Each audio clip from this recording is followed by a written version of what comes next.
Good morning. ꯑꯩꯈꯣꯏꯒꯤ ꯉꯁꯤꯒꯤ card ꯔꯤꯗꯤꯡꯁꯦ ꯀꯩꯅꯣꯒꯤ ꯑꯣꯏꯅ ꯂꯥꯛꯏꯕ ꯃꯥꯔꯆ ꯊꯥꯁꯤꯒꯤ ꯀꯥꯔꯠ ꯔꯤꯗꯤꯡ ꯍꯥꯏꯐꯦꯠꯇꯪ ꯇꯧꯁꯤꯀꯣ ꯑꯗꯣ ꯔꯥಶꯤꯒꯤ ꯃꯇꯨꯡ ꯏꯟꯅ ꯇꯧꯔꯁꯦꯀꯣ ꯍꯥꯏꯗꯤ ꯔꯥಶꯤ ꯑꯃꯃꯝꯒꯤ ꯍꯥꯏꯇꯥꯔꯦ ꯈ꯭ꯋꯥꯏ ꯐꯥꯔꯁꯇꯀꯣ ꯃꯦಷ ꯔꯥಶꯤꯒꯤ ꯍꯥꯟꯅ ꯇꯧꯔꯁꯦꯀꯣ ꯃꯦಷ ꯔꯥಶꯤ ꯍꯥꯏꯔꯒꯗꯤ ꯑꯦꯔꯤꯁꯁꯦꯀꯣ ꯑꯗꯣ ꯁꯤꯗ ꯀꯩꯅꯣ ꯇꯧꯕ ꯌꯥꯎꯋꯤꯗꯅꯀꯣ ꯑꯩꯈꯣꯏꯅ ꯀꯣꯏꯁꯟꯗ ꯌꯥꯝ ꯍꯪꯉꯛꯄ ꯑꯃ ꯌꯥꯎꯋꯦꯕ ꯍꯥꯏꯗꯤ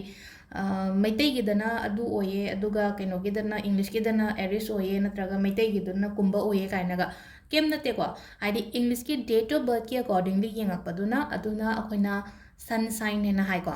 ꯁꯟ ꯁꯥꯏꯟ ꯑꯗꯨꯒ ꯑꯩꯈꯣꯏꯒꯤ ꯀꯨꯊꯤꯒꯤꯗ ꯄꯤꯕꯗꯨꯅ ꯍꯥꯏꯗꯤ ꯃꯨꯟ ꯁꯥꯏꯟ ꯑꯣꯏꯗꯣꯏꯅꯦꯕꯀꯣ ꯑꯗꯣ ꯑꯩꯈꯣꯏꯒꯤ ꯁꯨꯝ ꯀꯩꯅꯣ ꯇꯧꯔꯛꯄ ꯃꯇꯝꯗꯀꯣ ꯍꯥꯏꯗꯤ ꯑꯩꯈꯣꯏꯅ ꯀꯨꯊꯤꯗ ꯏꯔꯛꯄꯁꯦ ꯄꯥꯟꯖꯤꯅ ꯀꯩꯅ ꯏꯕꯤꯔꯛꯄꯁꯦ ꯍꯥꯏꯇꯥꯔꯦꯀꯣ ꯃꯨꯟ ꯁꯥꯏꯟꯁꯤꯅ ꯍꯦꯟꯅ ꯑꯦꯀ꯭ꯌꯨꯔꯦꯠ ꯑꯣꯏꯕꯗꯣ ꯆꯥꯟꯅꯕ ꯑꯣꯏꯕꯗꯣ ꯃꯤꯒꯤ ꯄꯔꯁꯅꯦꯂꯤꯇꯤꯁꯤꯗ ꯑꯗꯨꯗꯨꯅ ꯍꯥꯏꯗꯤ ꯃꯨꯟ ꯁꯥꯏꯟꯗꯣ ꯑꯗꯨꯝ ꯐꯣꯂꯣ ꯇꯧꯕꯤꯌꯣ ꯑꯗꯨꯝ ꯑꯗꯣ ꯁꯤꯁꯦ ꯑꯗꯨ ꯇꯥꯔꯒꯗꯤ ꯉꯁꯥꯏꯒꯤ ꯑꯩꯒꯤ ꯗꯦꯠ ꯑꯣꯐ ꯕꯔꯊꯁꯤꯗ ꯑꯦꯔꯤꯁ ꯇꯥꯔꯦꯅ ꯈꯜꯂꯁꯦ ꯇꯥꯔꯒꯗꯤ ꯑꯦꯔꯤꯁꯁꯤꯁꯨ ꯑꯩꯒꯤ ꯀꯩꯅꯣ ꯅꯠꯇꯕ꯭ꯔꯥ ꯍꯥꯏꯔꯒꯗꯤ ꯃꯥꯅꯦꯕ ꯀꯩꯁꯨ ꯀꯥꯏꯗꯦꯕ ꯁꯤꯗ ꯁꯤꯁꯨ ꯑꯗꯨꯝ ꯌꯦꯡꯕꯤꯕ ꯀꯩꯁꯨ ꯀꯥꯏꯗꯦꯕ ꯑꯅꯤꯃꯛ ꯑꯗꯨꯝ ꯍꯥꯏꯐꯦꯠ ꯍꯥꯏꯐꯦꯠ ꯆꯥꯟꯅꯒꯅꯤꯕ ꯁꯟꯁꯥꯏꯟꯒ ꯃꯨꯟ ꯁꯥꯏꯟꯒꯁꯦꯀꯣ ꯑꯗꯨꯝ ꯀꯩꯅꯣꯒꯤ ꯍꯥꯏꯇꯥꯔꯦꯀꯣ ꯑꯦꯔꯤꯁꯀꯤꯗ ꯂꯥꯛꯄ ꯀꯩꯅꯣꯁꯤꯁꯨ ꯑꯗꯨꯝ ꯈꯔ ꯍꯥꯏꯐꯦꯠ ꯃꯥꯟꯅꯔꯞ ꯇꯧꯅꯤ ꯑꯗꯨꯒ ꯉꯁꯥꯏꯒꯤ ꯑꯩꯈꯣꯏꯒꯤ ꯃꯩꯇꯩꯒꯤ ꯀꯨꯊꯤꯒꯤꯗ ꯉꯁꯥꯏ ꯇꯨꯂꯥ ꯑꯣꯏꯔꯦꯅ ꯈꯜꯂꯁꯦꯕꯀꯣ ꯇꯨꯂꯥꯗꯨꯁꯨ ꯑꯗꯨꯝ ꯍꯥꯏꯐꯦꯠ ꯃꯥꯟꯅꯔꯞ ꯇꯧꯅꯤꯕ ꯑꯗꯣ ꯁꯣꯝꯅ ꯌꯦꯡꯕꯤꯕ ꯃꯇꯝꯗ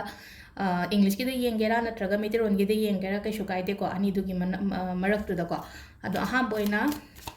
ꯑꯩ ꯁꯨꯃꯥꯏꯅ ꯑꯣꯏꯅ ꯊꯝꯃꯒꯦꯀꯣ ꯍꯥꯏꯗꯤ ꯁꯤꯗ ꯑꯣꯏꯅ ꯂꯣꯏꯅ ꯏꯊꯣꯛꯑꯦ ꯀꯩꯅꯣꯗꯤꯀꯣ ꯍꯥꯏꯗꯤ ꯔꯥಶꯤ ꯃꯌꯥꯝꯁꯤꯗꯤ ꯁꯤꯗ ꯂꯣꯏ ꯂꯩꯔꯦꯀꯣ ꯑꯍꯥꯟꯕ ꯃꯦಷ ꯂꯩꯔꯦꯀꯣ ꯃꯦಷ ꯔꯥಶꯤꯗꯒꯤ ꯍꯧꯔꯁꯦꯕ ꯑꯍꯥꯟꯕ ꯍꯧꯕ ꯍꯥꯏꯗꯤ ꯈ꯭ꯋꯥꯏ ꯐꯥꯔꯁꯇꯗꯤ ꯃꯦಷ ꯂꯩꯅꯀꯣ ꯑꯦꯔꯤꯁꯁꯦ ꯑꯦꯔꯤꯁꯀꯤꯁꯦ ꯍꯥꯟꯅ ꯌꯦꯡꯉꯁꯤꯀꯣ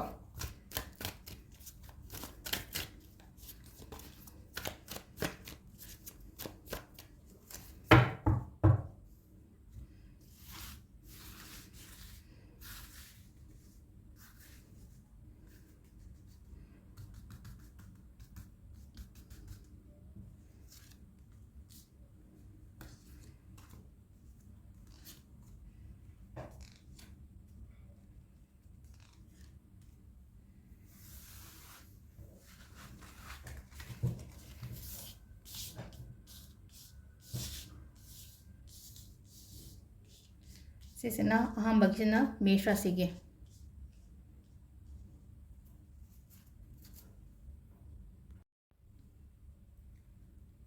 ꯁꯤꯗ ꯂꯩꯔꯦꯀꯣ ꯑꯩꯈꯣꯏꯒꯤ ꯑꯍꯥꯟꯕꯒꯤ ꯔꯥಶꯤꯒꯤꯁꯦ ꯀꯥꯔꯠꯁꯦ ꯑꯗꯨꯝ ꯐꯖꯅꯕꯨꯗꯤ ꯊꯣꯛꯂꯛꯑꯦꯀꯣ ꯀꯥꯔꯠꯁꯦ ꯐꯖꯅ ꯊꯣꯛꯂꯛꯑꯦꯅ ꯍꯥꯏꯔꯒꯗꯤ ꯀꯩꯅꯣ ꯍꯥꯏꯕ ꯃꯇꯝꯁꯤꯗ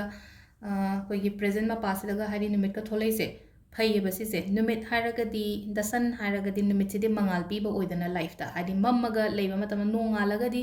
ꯅꯣꯡꯉꯥꯜꯂꯛꯄ ꯃꯇꯝꯗ ꯃꯉꯥꯜ ꯑꯃ ꯐꯪꯉꯤꯅꯀꯣ ꯅꯨꯃꯤꯠ ꯊꯣꯛꯂꯛꯄ ꯃꯇꯝꯗ ꯑꯗꯨꯗꯨꯅ ꯍꯧꯖꯤꯛꯁꯦ ꯍꯥꯏꯇꯥꯔꯦ ꯍꯧꯈꯤꯕ ꯃꯇꯝ ꯍꯥꯏꯇꯥꯔꯦꯀꯣ ꯍꯧꯈꯤꯕ ꯃꯇꯝꯗꯤ ꯅꯨꯡꯉꯥꯏꯇꯦꯀꯣ ꯌꯥꯝꯅ ꯍꯥꯏꯗꯤ ꯅꯨꯡꯉꯥꯏꯇꯕ ꯊꯧꯗꯣꯛ ꯑꯗꯩ ꯀꯔꯤ ꯀꯔꯥ ꯊꯣꯛꯈꯤꯕ ꯈꯣꯠꯈꯤꯕ ꯑꯗꯨꯝ ꯂꯩꯕꯗꯣ ꯄꯥꯁꯁꯦ ꯈꯔ ꯅꯨꯡꯉꯥꯏꯇꯅ ꯑꯗꯨꯝ ꯆꯠꯈ꯭ꯔꯦꯀꯣ ꯍꯥꯏꯗꯤ ꯁꯤ ꯄꯥꯁꯇꯤ ꯍꯥꯏꯗꯤ ꯍꯧꯈ꯭ꯔ ꯄꯣꯠꯅꯤ ꯁꯤꯗꯤ ꯌꯥꯝ ꯀꯥ ꯍꯦꯟꯅ ꯅꯩꯅꯔꯔꯣꯏꯁꯦꯀꯣ ꯁꯤ ꯁꯥꯏꯠ ꯑꯝꯗ ꯊꯝꯕꯤꯈ꯭ꯔꯣꯀꯣ ꯁꯤꯁꯦ ꯑꯗꯨꯒ ꯍꯧꯖꯤꯛꯁꯦꯀꯣ ꯍꯧꯖꯤꯛꯁꯦ ꯗꯁꯟ ꯍꯥꯏꯅ ꯂꯥꯛꯏꯁꯦ ꯍꯥꯏꯗꯤ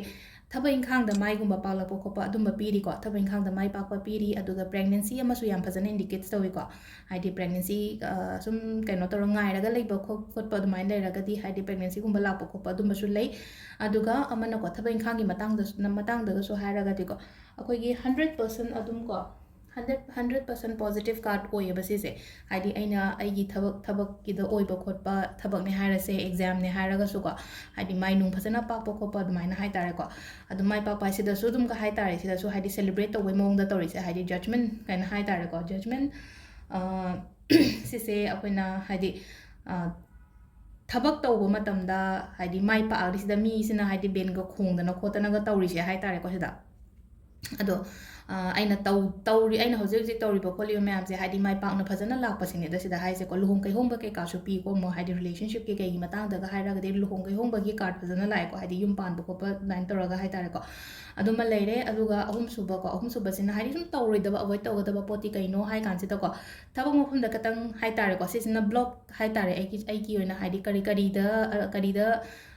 ꯗꯨ ꯑꯦꯟ ꯗꯣꯟꯁ ꯍꯥꯏꯇꯥꯔꯦ ꯒꯨꯗ ꯗꯣꯟꯁꯤꯗꯅ ꯀꯩꯅꯣ ꯍꯥꯏ ꯀꯥꯟꯁꯤꯗ ꯑꯩꯈꯣꯏꯒꯤ ꯋꯔꯛ ꯄ꯭लेꯁꯀꯨꯝꯕꯁꯦ ꯈꯤꯇꯪ ꯅꯨꯡꯉꯥꯏꯔꯣꯏꯀꯣ ꯈꯤꯇꯪ ꯅꯨꯡꯉꯥꯏꯇꯕ ꯍꯥꯏꯔꯒꯗꯤ ꯑꯦꯟꯚꯥꯏꯔꯣꯟꯃꯦꯟꯁꯦ ꯈꯔ ꯌꯥꯝ ꯀꯥ ꯍꯦꯟꯅ ꯌꯥꯝꯅ ꯀꯥꯝ ꯑꯣꯏꯕ ꯑꯣꯏꯗꯕꯗꯣ ꯇꯣꯛꯁꯤꯛ ꯑꯣꯏꯕꯗꯣ ꯈꯤꯇꯪ ꯍꯥꯏꯇꯥꯔꯦꯀꯣ ꯑꯗꯨ ꯀꯣꯟꯐ꯭ꯂꯤꯛꯀꯨꯝꯕ ꯀꯩꯒꯨꯝꯕ ꯍꯥꯏꯇꯥꯔꯦꯀꯣ ꯑꯗꯨꯝꯕꯁꯨ ꯈꯔ ꯑꯗꯨꯝ ꯄꯤꯔꯤꯀꯣ ꯍꯥꯏꯗꯤ ꯏꯃꯨꯡ ꯃꯅꯨꯡꯒꯤ ꯑꯣꯏꯇꯥꯔꯒꯁꯨ ꯑꯗꯨꯝ ꯃꯔꯩ ꯃꯔꯥꯡ ꯀꯩꯀꯥ ꯈꯠꯅꯕ ꯈꯣꯠꯅꯕ ꯑꯗꯨꯃꯥꯏꯅ ꯈꯤꯇꯪ ꯁꯣ ꯇꯧꯋꯦꯀꯣ ꯑꯗꯨꯅ ꯌꯥꯔꯤꯉꯩ ꯑꯦꯚꯣꯏꯗ ꯇꯧꯕꯤꯌꯣ ꯍꯥꯏꯗꯤ ꯑꯗꯨꯃꯥꯏꯅ ꯎꯕ ꯃꯇꯝꯗ ꯑꯗꯨꯝꯕ ꯁꯤꯆꯨꯋꯦꯁꯟ ꯀ꯭ꯔꯤꯌꯦꯠ ꯇꯧꯔꯛꯄ ꯃꯇꯝꯗꯀꯣ ꯃꯅꯤꯡ ꯍꯜꯂꯛꯄ ꯍꯥꯏꯇꯥꯔꯦ ꯆꯪꯁꯤꯟꯕꯩ ꯃꯍꯨꯠꯇ ꯈꯣꯡ ꯊꯥꯡꯖꯟꯕꯩ ꯃꯍꯨꯠꯇ ꯍꯥꯏꯗꯤ ꯃꯅꯤꯡ ꯑꯣꯏꯅ ꯍꯟꯗꯣꯛꯄꯤꯔꯣꯕ ꯍꯥꯏꯗꯤ ꯆꯪꯁꯤꯜꯂ ꯈꯠꯅꯔ ꯀꯩ ꯀꯥꯟꯗꯣꯏꯅꯣ ꯍꯥꯏꯗꯤ ꯃꯤ ꯈꯠꯅꯕꯗ ꯍꯥꯏꯗꯤ ꯀꯔꯤ ꯀꯥꯟꯅꯕ ꯂꯩꯒꯦꯅ ꯑꯗꯨꯅ ꯍꯥꯏꯗꯤ ꯃꯤꯗꯨꯅ ꯐꯅꯌꯥꯝ ꯍꯧꯔꯛꯑꯒꯁꯨꯀꯣ ꯍꯥꯏꯗꯤ ꯑꯩꯅ ꯍꯥꯏꯁꯦ ꯈꯣꯡ ꯊꯥꯡꯖꯟꯕꯩ ꯃꯍꯨꯠꯇ ꯃꯅꯤꯡꯗ ꯈꯣꯡ ꯍꯟꯗꯣꯔꯛꯄ ꯍꯥꯏꯇꯥꯔꯦꯀꯣ ꯁꯨꯃꯥꯏꯅ ꯂꯩꯔꯦꯀꯣ ꯑꯗꯣ ꯃꯊꯪꯒꯤꯗꯣ ꯗ ꯋꯥꯔꯜ ꯀꯥꯔꯠ ꯍꯥꯏ ꯋꯥꯔꯜ ꯀꯥꯔꯠꯁꯤꯁꯨꯀꯣ ꯍꯥꯏꯗꯤ ꯂꯥꯏꯐꯀꯤ ꯐꯖꯕ ꯐꯦꯁ ꯑꯃꯗ ꯆꯪꯉꯛꯄꯅ ꯍꯥꯏꯕꯅꯦꯕ ꯁꯤꯗ ꯍꯥꯏꯁꯦꯀꯣ ꯂꯥꯏꯐꯀꯤ ꯐꯖꯕ ꯐꯦꯁ ꯑꯃꯗ ꯆꯪꯉꯛꯄ ꯍꯥꯏꯁꯦ ꯊꯕꯛ ꯏꯪꯈꯥꯡꯒꯤꯗꯕꯨ ꯑꯣꯏꯕ ꯌꯥꯏ ꯑꯗꯒꯤ ꯊꯕꯛꯀ ꯖꯣꯏꯟ ꯇꯧꯒꯗꯕ ꯈꯣꯠꯀꯗꯕ ꯂꯩꯕ ꯈꯣꯠꯄ ꯑꯗꯨꯃꯥꯏꯅꯀꯣ ꯑꯗꯨꯒꯨꯝꯕꯁꯨ ꯑꯗꯨꯝ ꯏꯟꯗꯤꯀꯦꯠ ꯇꯧꯋꯦꯀꯣ ꯑꯗꯣ ꯑꯣꯚꯔꯑꯣꯜ ꯑꯣꯏꯅ ꯍꯥꯏꯔꯛꯑꯒꯗꯤ ꯑꯗꯨꯝ ꯃꯦꯁ ꯔꯥಶꯤꯒꯤꯁꯦ ꯑꯗꯨꯝ ꯐꯅ ꯂꯥꯛꯑꯦꯀꯣ ꯑꯍꯥꯟꯕ ꯌꯦꯡꯉꯤꯕ ꯔꯥಶꯤꯁꯤꯒꯤ ꯑꯣꯏꯅ ꯍꯥꯏꯔꯒꯗꯤ ꯃꯊꯪꯒꯤ ꯑꯃꯨꯛ ꯌꯦꯡꯃꯤꯟꯅꯔꯁꯦꯀꯣ ꯃꯊꯪꯒꯤ ꯔꯥಶꯤꯀꯣ ꯕ꯭ꯔꯤꯁꯀꯣ ꯇꯣꯔꯁ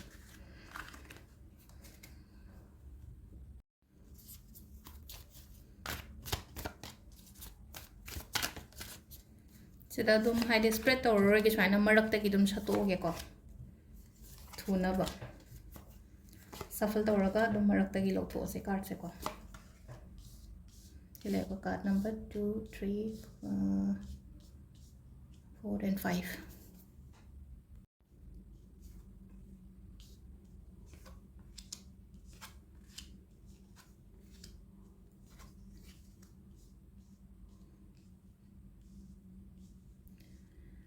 ꯑꯩꯒ ꯂꯣꯏꯅꯔꯤꯕ ꯃꯤ ꯍꯥꯏꯇꯥꯔꯦꯀꯣ ꯑꯩꯒ ꯂꯣꯏꯅꯔꯤꯕ ꯃꯤ ꯑꯩꯒꯤ ꯁꯔꯥꯎꯟꯗꯤꯡꯗ ꯂꯩꯕ ꯃꯤ ꯅꯠꯇ꯭ꯔꯒ ꯏꯚꯟ ꯑꯩꯒꯤ ꯐꯦꯃꯤꯂꯤ ꯃꯦꯝꯕꯔ ꯍꯥꯏꯇꯥꯔꯦꯀꯣ ꯑꯩꯒꯤ ꯐꯦꯃꯤꯂꯤ ꯃꯦꯝꯕꯔ ꯑꯩꯒꯤ ꯏꯃꯨꯡ ꯃꯅꯨꯡꯒꯤ ꯃꯤ ꯅꯠꯇ꯭ꯔꯒ ꯑꯩꯒꯤ ꯄꯥꯔꯠꯅꯔ ꯑꯗꯨꯃꯥꯏꯅ ꯍꯥꯏꯇꯥꯔꯦꯀꯣ ꯍꯥꯏꯗꯤ ꯃꯣꯏꯁꯤꯡꯁꯤꯅ ꯍꯥꯏꯇꯥꯔꯦꯀꯣ ꯀꯩꯅꯣ ꯇꯧꯔꯛꯄꯁꯤꯗ ꯑꯩꯒꯤ ꯊꯕꯛ ꯏꯪꯈꯥꯡꯗ ꯒ꯭ꯔꯣꯠꯀꯨꯝꯕ ꯉꯝꯗꯕꯗꯣ ꯍꯥꯏꯗꯤ ꯃꯤꯁꯦ ꯐꯦꯃꯤꯂꯤꯁꯦ ꯁꯞꯄꯣꯔꯠ ꯇꯧꯕꯤꯕ ꯍꯥꯏꯕ ꯑꯃ ꯂꯩ ꯇꯧꯕꯤꯗꯕ ꯍꯥꯏꯕ ꯑꯃ ꯂꯩꯅꯀꯣ ꯍꯥꯏꯗꯤ ꯁꯨꯝ ꯗꯤꯃꯣꯇꯤꯚꯦꯠ ꯇꯧꯕꯤꯕꯒꯤ ꯀꯩꯅꯣꯁꯤꯅ ꯁꯔꯨꯛꯁꯤꯅ ꯌꯥꯝ ꯍꯦꯟꯕꯗꯣ ꯍꯥꯏꯇꯥꯔꯦꯀꯣ ꯁꯣꯝꯅ ꯇꯧꯅꯤꯡꯕꯁꯤꯗ ꯍꯥꯏꯗꯤ ꯃꯅꯤꯡꯗ ꯏꯟꯕꯩ ꯃꯍꯨꯠꯇꯀꯣ ꯀꯥꯟꯗꯕꯗ ꯅꯪ ꯇꯧꯔꯤꯗꯣ ꯑꯣꯏꯔꯣꯏꯗ꯭ꯔꯥ ꯀꯥꯏꯅꯒ ꯑꯗꯨꯃꯥꯏꯅ ꯍꯥꯏꯕꯤꯕ ꯈꯣꯠꯄꯤꯕ ꯑꯗꯨꯝ ꯈꯔ ꯂꯩꯌꯦꯀꯣ ꯑꯗꯨꯗꯨꯅꯀꯣ ꯏꯁꯥ ꯏꯊꯟꯗ ꯁꯦꯜꯐ ꯗꯥꯎꯠ ꯌꯥꯝ ꯂꯩꯕ ꯍꯥꯏꯇꯥꯔꯦꯀꯣ ꯍꯧꯖꯤꯛꯁꯦ ꯁꯦꯜꯐ ꯗꯥꯎꯠ ꯌꯥꯝꯅ ꯂꯩꯕ ꯀ꯭ꯂꯦꯔꯤꯇꯤ ꯑꯃ ꯏꯔꯩ ꯂꯩꯇꯕ ꯂꯥꯏꯐꯁꯤꯗꯀꯣ ꯍꯥꯏꯗꯤ ꯂꯝꯕꯤ ꯎꯗꯕ ꯍꯥꯏꯇꯥꯔꯦꯀꯣ ꯑꯩꯅ ꯇꯧꯗꯣꯏ ꯊꯕꯛꯁꯤꯕꯨ ꯀꯔꯤꯅೋ ꯑꯩꯕꯨ ꯊꯕꯛ ꯇꯧꯗꯣꯏꯔꯣ ꯅꯠꯇ꯭ꯔꯒ ꯕꯤꯖꯤꯅꯦꯁ ꯇꯧꯗꯣꯏꯔꯣ ꯑꯩꯁꯨ ꯁꯨꯃꯥꯏꯅ ꯁꯨꯝ ꯂꯩꯗꯣꯏꯔꯥ ꯈꯣꯠꯇꯣꯏꯔꯥ ꯀꯥꯏꯅ ꯋꯥꯈꯜꯁꯤꯗ ꯌꯥꯝ ꯆꯃꯝꯅꯕ ꯈꯣꯠꯄꯗꯤ ꯂꯩꯌꯦꯀꯣ ꯑꯗꯨ ꯁꯤꯗꯀꯣ ꯑꯗꯨꯅ ꯑꯗꯨꯃꯁꯨ ꯂꯩꯔꯦꯀꯣ ꯑꯗꯨꯒ ꯏꯚꯟ ꯍꯥꯏꯇꯥꯔꯦꯀꯣ ꯍꯥꯏꯗꯤ ꯉꯁꯥꯏꯒꯤ ꯃꯊꯥꯁꯦ ꯁꯥꯃꯟꯗꯅ ꯏꯚꯟ ꯇꯨꯝꯕ ꯌꯥꯕ ꯇꯨꯝꯗꯕ ꯍꯥꯏꯇꯥꯔꯦ ꯑꯍꯤꯡꯒꯁꯦ ꯏꯟꯊꯤ ꯅꯨꯡꯉꯥꯏ ꯇꯨꯝꯗꯕ ꯍꯥꯏꯗꯤ ꯔꯨꯇꯤꯟꯒꯁꯦ ꯏꯀꯥꯏ ꯀꯥꯏꯕꯒꯤ ꯇꯥꯏꯞꯇ ꯑꯃ ꯇꯧꯋꯦꯀꯣ ꯑꯗꯨꯗꯨꯅ ꯁꯤꯗ ꯍꯥꯏꯇꯥꯔꯒꯗꯤ ꯍꯥꯏꯗꯤ bring some clarity in your life ꯀꯣ ꯍꯥꯏꯗꯤ ꯀ꯭ꯂꯦꯔꯤꯇꯤ ꯈꯇꯪ ꯄꯨꯕꯤꯔꯛꯑꯣ ꯂꯥꯏꯐꯁꯤꯗꯀꯣ ꯍꯥꯏꯗꯤ ꯂꯝꯕꯤ ꯎꯍꯜꯂꯣ ꯂꯝꯕꯤꯁꯦ ꯍꯥꯏꯗꯤ ꯏꯁꯥ ꯏꯊꯟꯗ ꯂꯝꯕꯤꯁꯦ ꯌꯥꯠꯀꯦꯔꯥ ꯅꯠꯇ꯭ꯔꯒ ꯍꯥꯏꯗꯤ ꯑꯩ ꯏꯊꯟꯗ ꯀꯩꯅꯣꯁꯦ ꯗꯤꯁꯤꯖꯟꯁꯦ ꯂꯧꯕ ꯉꯝꯗ꯭ꯔꯦꯅ ꯈꯜꯂꯁꯦꯕ ꯗꯤꯁꯤꯖꯟ ꯂꯧꯕ ꯉꯝꯗ꯭ꯔꯦ ꯍꯥꯏꯔꯒꯗꯤ ꯀꯅꯥꯅꯣꯃꯗꯒꯤ ꯒꯥꯏꯗꯦꯟꯁ ꯂꯧꯕꯤꯌꯣꯕ ꯀꯅꯥꯅꯣꯃꯗꯒꯤ ꯒꯥꯏꯗꯦꯟꯁ ꯂꯧꯕ ꯍꯥꯏꯅ ꯍꯥꯏꯔꯒꯗꯤ ꯑꯃꯨꯛ ꯑꯩꯒꯤ ꯃꯊꯛ ꯊꯣꯡꯕ ꯑꯣꯏꯔꯣ ꯑꯩꯒꯤ ꯏꯆꯦ ꯑꯣꯏꯔꯣ ꯗꯗꯥ ꯑꯣꯏꯔꯣ ꯌꯨꯝꯒꯤ ꯐꯦꯃꯤꯂꯤ ꯃꯦꯝꯕꯔ ꯏꯃꯥ ꯕꯕꯥꯗꯒꯤ ꯀꯩꯗꯒꯤ ꯍꯥꯏꯇꯥꯔꯦꯀꯣ ꯑꯗꯨꯝꯕꯗꯒꯤ ꯃꯣꯏꯅ ꯑꯩꯅ ꯊꯥꯖꯕ ꯃꯤ ꯑꯃ ꯍꯥꯏꯇꯥꯔꯦꯀꯣ ꯑꯩꯅ ꯒꯨꯔꯨꯅꯦ ꯑꯩꯒꯤ ꯃꯦꯟꯇꯔꯅꯦ ꯀꯥꯏꯅ ꯈꯟꯕ ꯃꯤ ꯑꯣꯏꯇꯥꯔꯒꯗꯤ ꯑꯗꯨꯝꯕꯗꯒꯤ ꯒꯥꯏꯗꯦꯟꯁ ꯂꯧꯕ ꯑꯩꯕꯨ ꯁꯤꯁꯦ ꯇꯧꯕꯅ ꯐꯕ꯭ꯔꯥ ꯁꯤ ꯂꯝꯕꯤꯁꯤꯗ ꯆꯠꯄꯅ ꯐꯕ꯭ꯔꯥ ꯅꯠꯇ꯭ꯔꯒ ꯁꯤꯒꯤ ꯂꯝꯕꯤꯁꯤꯗ ꯆꯠꯄꯅ ꯐꯕ꯭ꯔꯥ ꯈꯣꯠꯄ꯭ꯔꯥ ꯀꯥꯏꯅꯒ ꯑꯗꯨꯃꯥꯏꯅ ꯍꯥꯏꯇꯥꯔꯦꯀꯣ ꯑꯗꯨꯒ ꯁꯤꯗꯀꯣ ꯍꯥꯏꯗꯤ ꯁꯤꯗꯁꯨ ꯑꯃꯨꯛꯀ ꯍꯥꯏꯀꯣ ꯍꯥꯏꯗꯤ ꯈꯠꯅꯕ ꯈꯣꯠꯅꯕꯗꯩ ꯈꯤꯇꯪ ꯂꯥꯞꯊꯣꯛꯅ ꯂꯩꯌꯨꯀꯣ ꯍꯥꯏꯗꯤ ꯃꯤ ꯑꯅꯤ ꯈꯠꯅꯕ ꯃꯇꯝꯗꯐꯥꯎꯗ ꯆꯪꯉꯨꯅꯣꯅ ꯍꯥꯏꯕ ꯁꯥꯏ ꯀꯥꯟꯁꯤꯗꯀꯣ ꯑꯗꯣ ꯈꯤꯇꯪ ꯑꯩꯅ ꯁꯤꯗ ꯍꯥꯏꯁꯦꯀꯣ ꯍꯥꯏꯗꯤ ꯇꯨꯝꯕ ꯆꯥꯕ ꯀꯩꯅꯣ ꯇꯧꯔꯛꯇ꯭ꯔꯒꯗꯤ ꯏꯁꯥꯗ ꯑꯣꯏꯅ ꯁꯣꯛꯂꯛꯀꯅꯤꯕ ꯁꯤꯗ ꯇꯧꯔꯤꯁꯦ ꯌꯦꯡꯉꯣ ꯍꯥꯏꯗꯤ ꯁꯤꯗ ꯅꯨꯄꯤꯁꯦ ꯐꯝꯃꯒ ꯃꯌꯥꯏꯁꯤꯗ ꯐꯃꯨꯡ ꯃꯌꯥꯏꯁꯤꯗ ꯐꯝꯃꯒ ꯂꯨꯛꯊꯔꯒ ꯂꯩꯔꯤꯁꯦ ꯑꯗꯨꯅ ꯁꯨꯝ ꯃꯉꯣꯟꯗ ꯅꯨꯡꯉꯥꯏꯇꯕ ꯈꯣꯠꯇꯕ ꯃꯌꯥꯝ ꯑꯃ ꯂꯩꯀꯣ ꯍꯥꯏꯗꯤ ꯀꯩꯅꯣꯒꯤ ꯑꯣꯏꯅ ꯍꯥꯏꯔꯒꯁꯨ ꯐ꯭ꯌꯨꯆꯔꯒꯤ ꯈꯜꯂꯒꯁꯨꯀꯣ ꯊꯕꯛ ꯏꯪꯈꯥꯡꯒꯤ ꯑꯩꯒꯤ ꯖꯣꯕꯀꯤ ꯀꯔꯤꯌꯔꯒꯤ ꯀꯔꯤꯒꯤ ꯁꯤꯒꯨꯝꯕ ꯃꯌꯥꯝꯁꯤꯗꯀꯣ ꯁꯦꯜ ꯊꯨꯝꯒꯤꯁꯨ ꯖꯣꯕꯁꯦ ꯉꯁꯥꯏꯒꯤ ꯖꯣb ꯈꯇꯪꯒꯤ ꯋꯥꯁꯨ ꯅꯠꯇꯕ ꯄꯩꯁꯥ ꯇꯥꯅꯤꯡꯕꯗꯤ ꯌꯥꯝ ꯐꯥꯎꯕ ꯏꯁꯥꯗꯀꯣ ꯍꯥꯏꯗꯤ ꯄꯩꯁꯥꯁꯦ ꯂꯥꯛꯅꯕ ꯀꯩꯅꯣ ꯍꯥꯏꯗꯤ ꯋꯥꯈꯜꯁꯤꯗ ꯈꯜꯂꯒꯗꯤ ꯂꯩ ꯑꯗꯨꯒ ꯊꯕꯛ ꯑꯣꯏꯅꯗꯤ ꯑꯝꯇ ꯄꯥꯡꯊꯣꯛꯇ꯭ꯔꯤꯕ ꯍꯥꯏꯇꯥꯔꯦꯀꯣ ꯁꯤꯗ ꯑꯗꯣ ꯁꯣꯝꯅ ꯍꯧꯖꯤꯛꯁꯦꯀꯣ ꯍꯥꯏꯗꯤ ꯀ꯭ꯂꯦꯔꯤꯇꯤ ꯈꯇꯪ ꯄꯣꯔꯛꯑꯒ ꯑꯩꯅ ꯇꯧꯒꯦ ꯀꯥꯏꯅ ꯈꯜꯂꯒ ꯂꯩꯕ ꯊꯕꯛꯁꯦꯀꯣ ꯄꯥꯡꯊꯣꯛꯄꯤꯌꯣꯕ ꯍꯥꯏꯗꯤ ꯈꯜꯂꯒꯗꯪ ꯂꯩꯒꯅꯨꯀꯣ ꯍꯥꯏꯗꯤ ꯄꯥꯡꯊꯣꯛꯇ꯭ꯔꯒꯗꯤ ꯌꯥꯔꯣꯏꯀꯣ ꯁꯤꯗ ꯍꯥꯏꯗꯤ ꯁꯤꯗ ꯃꯤ ꯑꯃ ꯂꯦꯞꯄꯒ ꯂꯩꯔꯦꯀꯣ ꯂꯥꯁꯀꯤꯗ ꯃꯤ ꯑꯃ ꯂꯦꯞꯄꯒ ꯂꯩꯁꯦ ꯀꯥꯔꯗꯤ ꯊꯥꯡꯖꯜꯂꯛꯀꯦꯀꯣ ꯃꯤꯁꯦ ꯂꯦꯞꯄꯒ ꯂꯩꯔꯦꯀꯣ ꯃꯥꯅ ꯂꯦꯞꯄꯒ ꯂꯩꯁꯦ ꯃꯥꯒꯤ ꯗꯣꯂꯥ ꯃꯊꯛꯅꯤ ꯈꯪꯗꯦ ꯑꯃꯅꯤ ꯈꯪꯗꯦ ꯍꯥꯏꯐꯦꯠꯇꯪ ꯑꯗꯨꯃꯥꯏꯅ ꯇꯦꯔꯦꯁꯀꯤ ꯃꯑꯣꯡꯗ ꯇꯧꯔꯦꯅꯀꯣ ꯈꯜꯂꯒ ꯂꯦꯞꯄꯒ ꯂꯩ ꯃꯥꯁꯦ ꯑꯩꯁꯦ ꯔꯦꯗꯤꯗꯤ ꯇꯧꯒꯦ ꯍꯥꯏꯅꯗꯤ ꯈꯜꯂꯦꯕ ꯁꯤꯗꯀꯣ ꯔꯦꯗꯤꯗꯤ ꯇꯧꯔꯒꯦ ꯑꯩ ꯊꯕꯛꯁꯦ ꯍꯧꯔꯒꯦꯅꯗꯤ ꯈꯜꯂꯒ ꯊꯣꯛꯄ ꯉꯝꯗꯕꯗꯣ ꯈꯣꯡ ꯀꯥꯟꯊꯣꯛꯄ ꯉꯝꯗꯕꯗꯣ ꯍꯥꯏꯗꯤ ꯑꯩ ꯁꯤ ꯇꯧꯔꯒ ꯑꯣꯏꯗ꯭ꯔꯒꯗꯤ ꯅꯠꯇ꯭ꯔꯒ ꯑꯩꯕꯨ ꯉꯝꯃꯣꯏꯗ꯭ꯔꯅꯦ ꯀꯥꯏꯅꯒ ꯍꯥꯏꯗꯤ ꯗꯥꯎꯠ ꯊꯝꯖꯕ ꯍꯥꯏꯇꯥꯔꯦꯀꯣ ꯁꯤꯗ ꯑꯗꯨꯗꯨꯅ ꯍꯥꯏꯗꯤ ꯅꯪꯒꯤ ꯀꯝꯐꯣꯔꯠ ꯖꯣꯟꯗꯒꯤ ꯊꯣꯛꯄꯤꯔꯛꯑꯒꯀꯣ ꯍꯥꯏꯗꯤ ꯍꯧꯕ ꯊꯕꯛꯁꯦ ꯀꯥꯟꯅꯒꯅꯤꯕ ꯅꯉꯣꯟꯗ ꯍꯥꯏꯇꯥꯔꯦꯀꯣ ꯍꯥꯏꯗꯤ ꯀꯥꯟꯅꯒꯅꯤ ꯍꯥꯏꯔꯒꯗꯤ ꯋꯟꯁ ꯑꯃꯨꯛꯇꯪ ꯍꯥꯏꯇꯥꯔꯦꯀꯣ ꯃꯃꯥꯏ ꯆꯨꯝꯈ꯭ꯔꯒꯗꯤ ꯆꯠꯀꯗꯕ ꯂꯝꯕꯤ ꯌꯥꯝ ꯋꯥꯠꯂꯤꯕ ꯂꯥꯏꯐꯁꯤꯗ ꯑꯗꯨꯗꯨꯅ ꯁꯤꯗ ꯍꯥꯏꯔꯒꯗꯤꯀꯣ ꯍꯥꯏꯗꯤ ꯀ꯭ꯂꯦꯔꯤꯇꯤ ꯀꯩꯅꯣꯒꯤ ꯑꯣꯏꯅ ꯕ꯭ꯔꯤꯁ꯭ꯌꯒꯤ ꯑꯣꯏꯅ ꯍꯥꯏꯔꯒꯗꯤ ꯏꯆꯝ ꯆꯝꯅ bring some clarity in your life ꯑꯗꯨꯒ ꯉꯁꯥꯏꯒꯤ ꯁꯤꯗ ꯍꯥꯏꯗꯤ ꯔꯨꯇꯤꯟ ꯑꯃ ꯀꯔꯤ ꯑꯃ ꯀꯥꯏꯍꯟꯕꯤꯒꯅꯣ ꯊꯕꯛ ꯏꯪꯈꯥꯡ ꯇꯧꯕ ꯃꯇꯝꯗ ꯑꯩꯈꯣꯏꯅ ꯑꯉꯥꯡ ꯑꯣꯏꯔꯤꯉꯩ ꯃꯇꯝꯗꯗꯤ ꯑꯌꯨꯛꯇ ꯂꯥꯏꯔꯤꯛ ꯇꯧꯔꯅꯤ ꯁ꯭ꯀꯨꯜ ꯆꯠꯂꯨꯔꯅꯤ ꯍꯜꯂꯛꯑꯒ ꯁꯥꯟꯅꯔꯅꯤ ꯆꯔꯥ ꯋꯥꯜꯂꯅꯤ ꯇ꯭ꯌꯨꯁꯟ ꯆꯠꯄꯅꯤ ꯈꯪꯗꯦ ꯑꯃꯅ ꯅꯨꯡꯗꯥꯡꯁꯨ ꯂꯥꯏꯔꯤꯛ ꯇꯧꯗ꯭ꯔꯥ ꯑꯗꯨꯗꯣ ꯄꯨꯔꯥ ꯔꯨꯇꯤꯟ ꯑꯃ ꯐꯖꯅ ꯅꯥꯏꯗ꯭ꯔꯥ ꯍꯧꯖꯤꯛꯀꯥꯟꯁꯦ ꯔꯨꯇꯤꯟꯁꯦ ꯄꯨꯔꯥ ꯀꯥꯏꯕꯒꯤ ꯇꯥꯏꯞꯇ ꯑꯃ ꯇꯧꯋꯦꯀꯣ ꯑꯗꯨꯅ ꯔꯨꯇꯤꯟ ꯁꯦꯝꯕꯤꯌꯣ ꯊꯕꯛ ꯇꯧꯔꯒꯁꯨ ꯊꯕꯛ ꯇꯧꯕ ꯃꯤ ꯑꯣꯏꯔꯒꯁꯨ ꯕꯤꯖꯤꯅꯦꯁ ꯇꯧꯕ ꯃꯤ ꯑꯣꯏꯔꯒꯁꯨ ꯅꯨꯡꯇꯤꯒꯤ ꯀꯩꯅꯣꯁꯤꯗ ꯑꯉꯥꯡ ꯈꯛꯇꯪꯅ ꯔꯨꯇꯤꯟ ꯁꯦꯝꯗ ꯌꯥꯗꯦ ꯍꯥꯏꯕ ꯂꯩꯇꯦꯀꯣ ꯑꯍꯟꯁꯨ ꯁꯦꯝꯕꯤꯕ ꯌꯥꯏꯀꯣ ꯑꯗꯣ ꯁꯤꯗ ꯂꯩꯔꯦ ꯑꯩꯈꯣꯏꯒꯤ ꯕ꯭ꯔꯤꯁ꯭ꯌꯒꯤꯁꯤꯅ ꯃꯊꯪꯒꯤ ꯔꯥಶꯤꯀꯣ ꯃꯊꯪꯒꯤ ꯃꯤꯊꯨꯟ ꯔꯥಶꯤꯒꯤ ꯑꯃꯨꯛ ꯌꯦꯡꯃꯤꯟꯅꯔꯁꯤꯀꯣ ꯁꯤꯗ ꯂꯩꯔꯦꯀꯣ ꯃꯤꯊꯨꯟꯁꯦ ꯈ꯭ꯔꯤꯁꯇꯦꯜꯁꯦ ꯑꯗꯨꯝ ꯊꯝꯃꯦ ꯑꯩꯅ ꯃꯄꯥꯁꯤꯗ ꯑꯣꯏꯅ ꯍꯥꯏꯗꯤ ꯀꯔꯝꯕꯒꯤꯅꯣ ꯈꯪꯅꯕꯀꯣ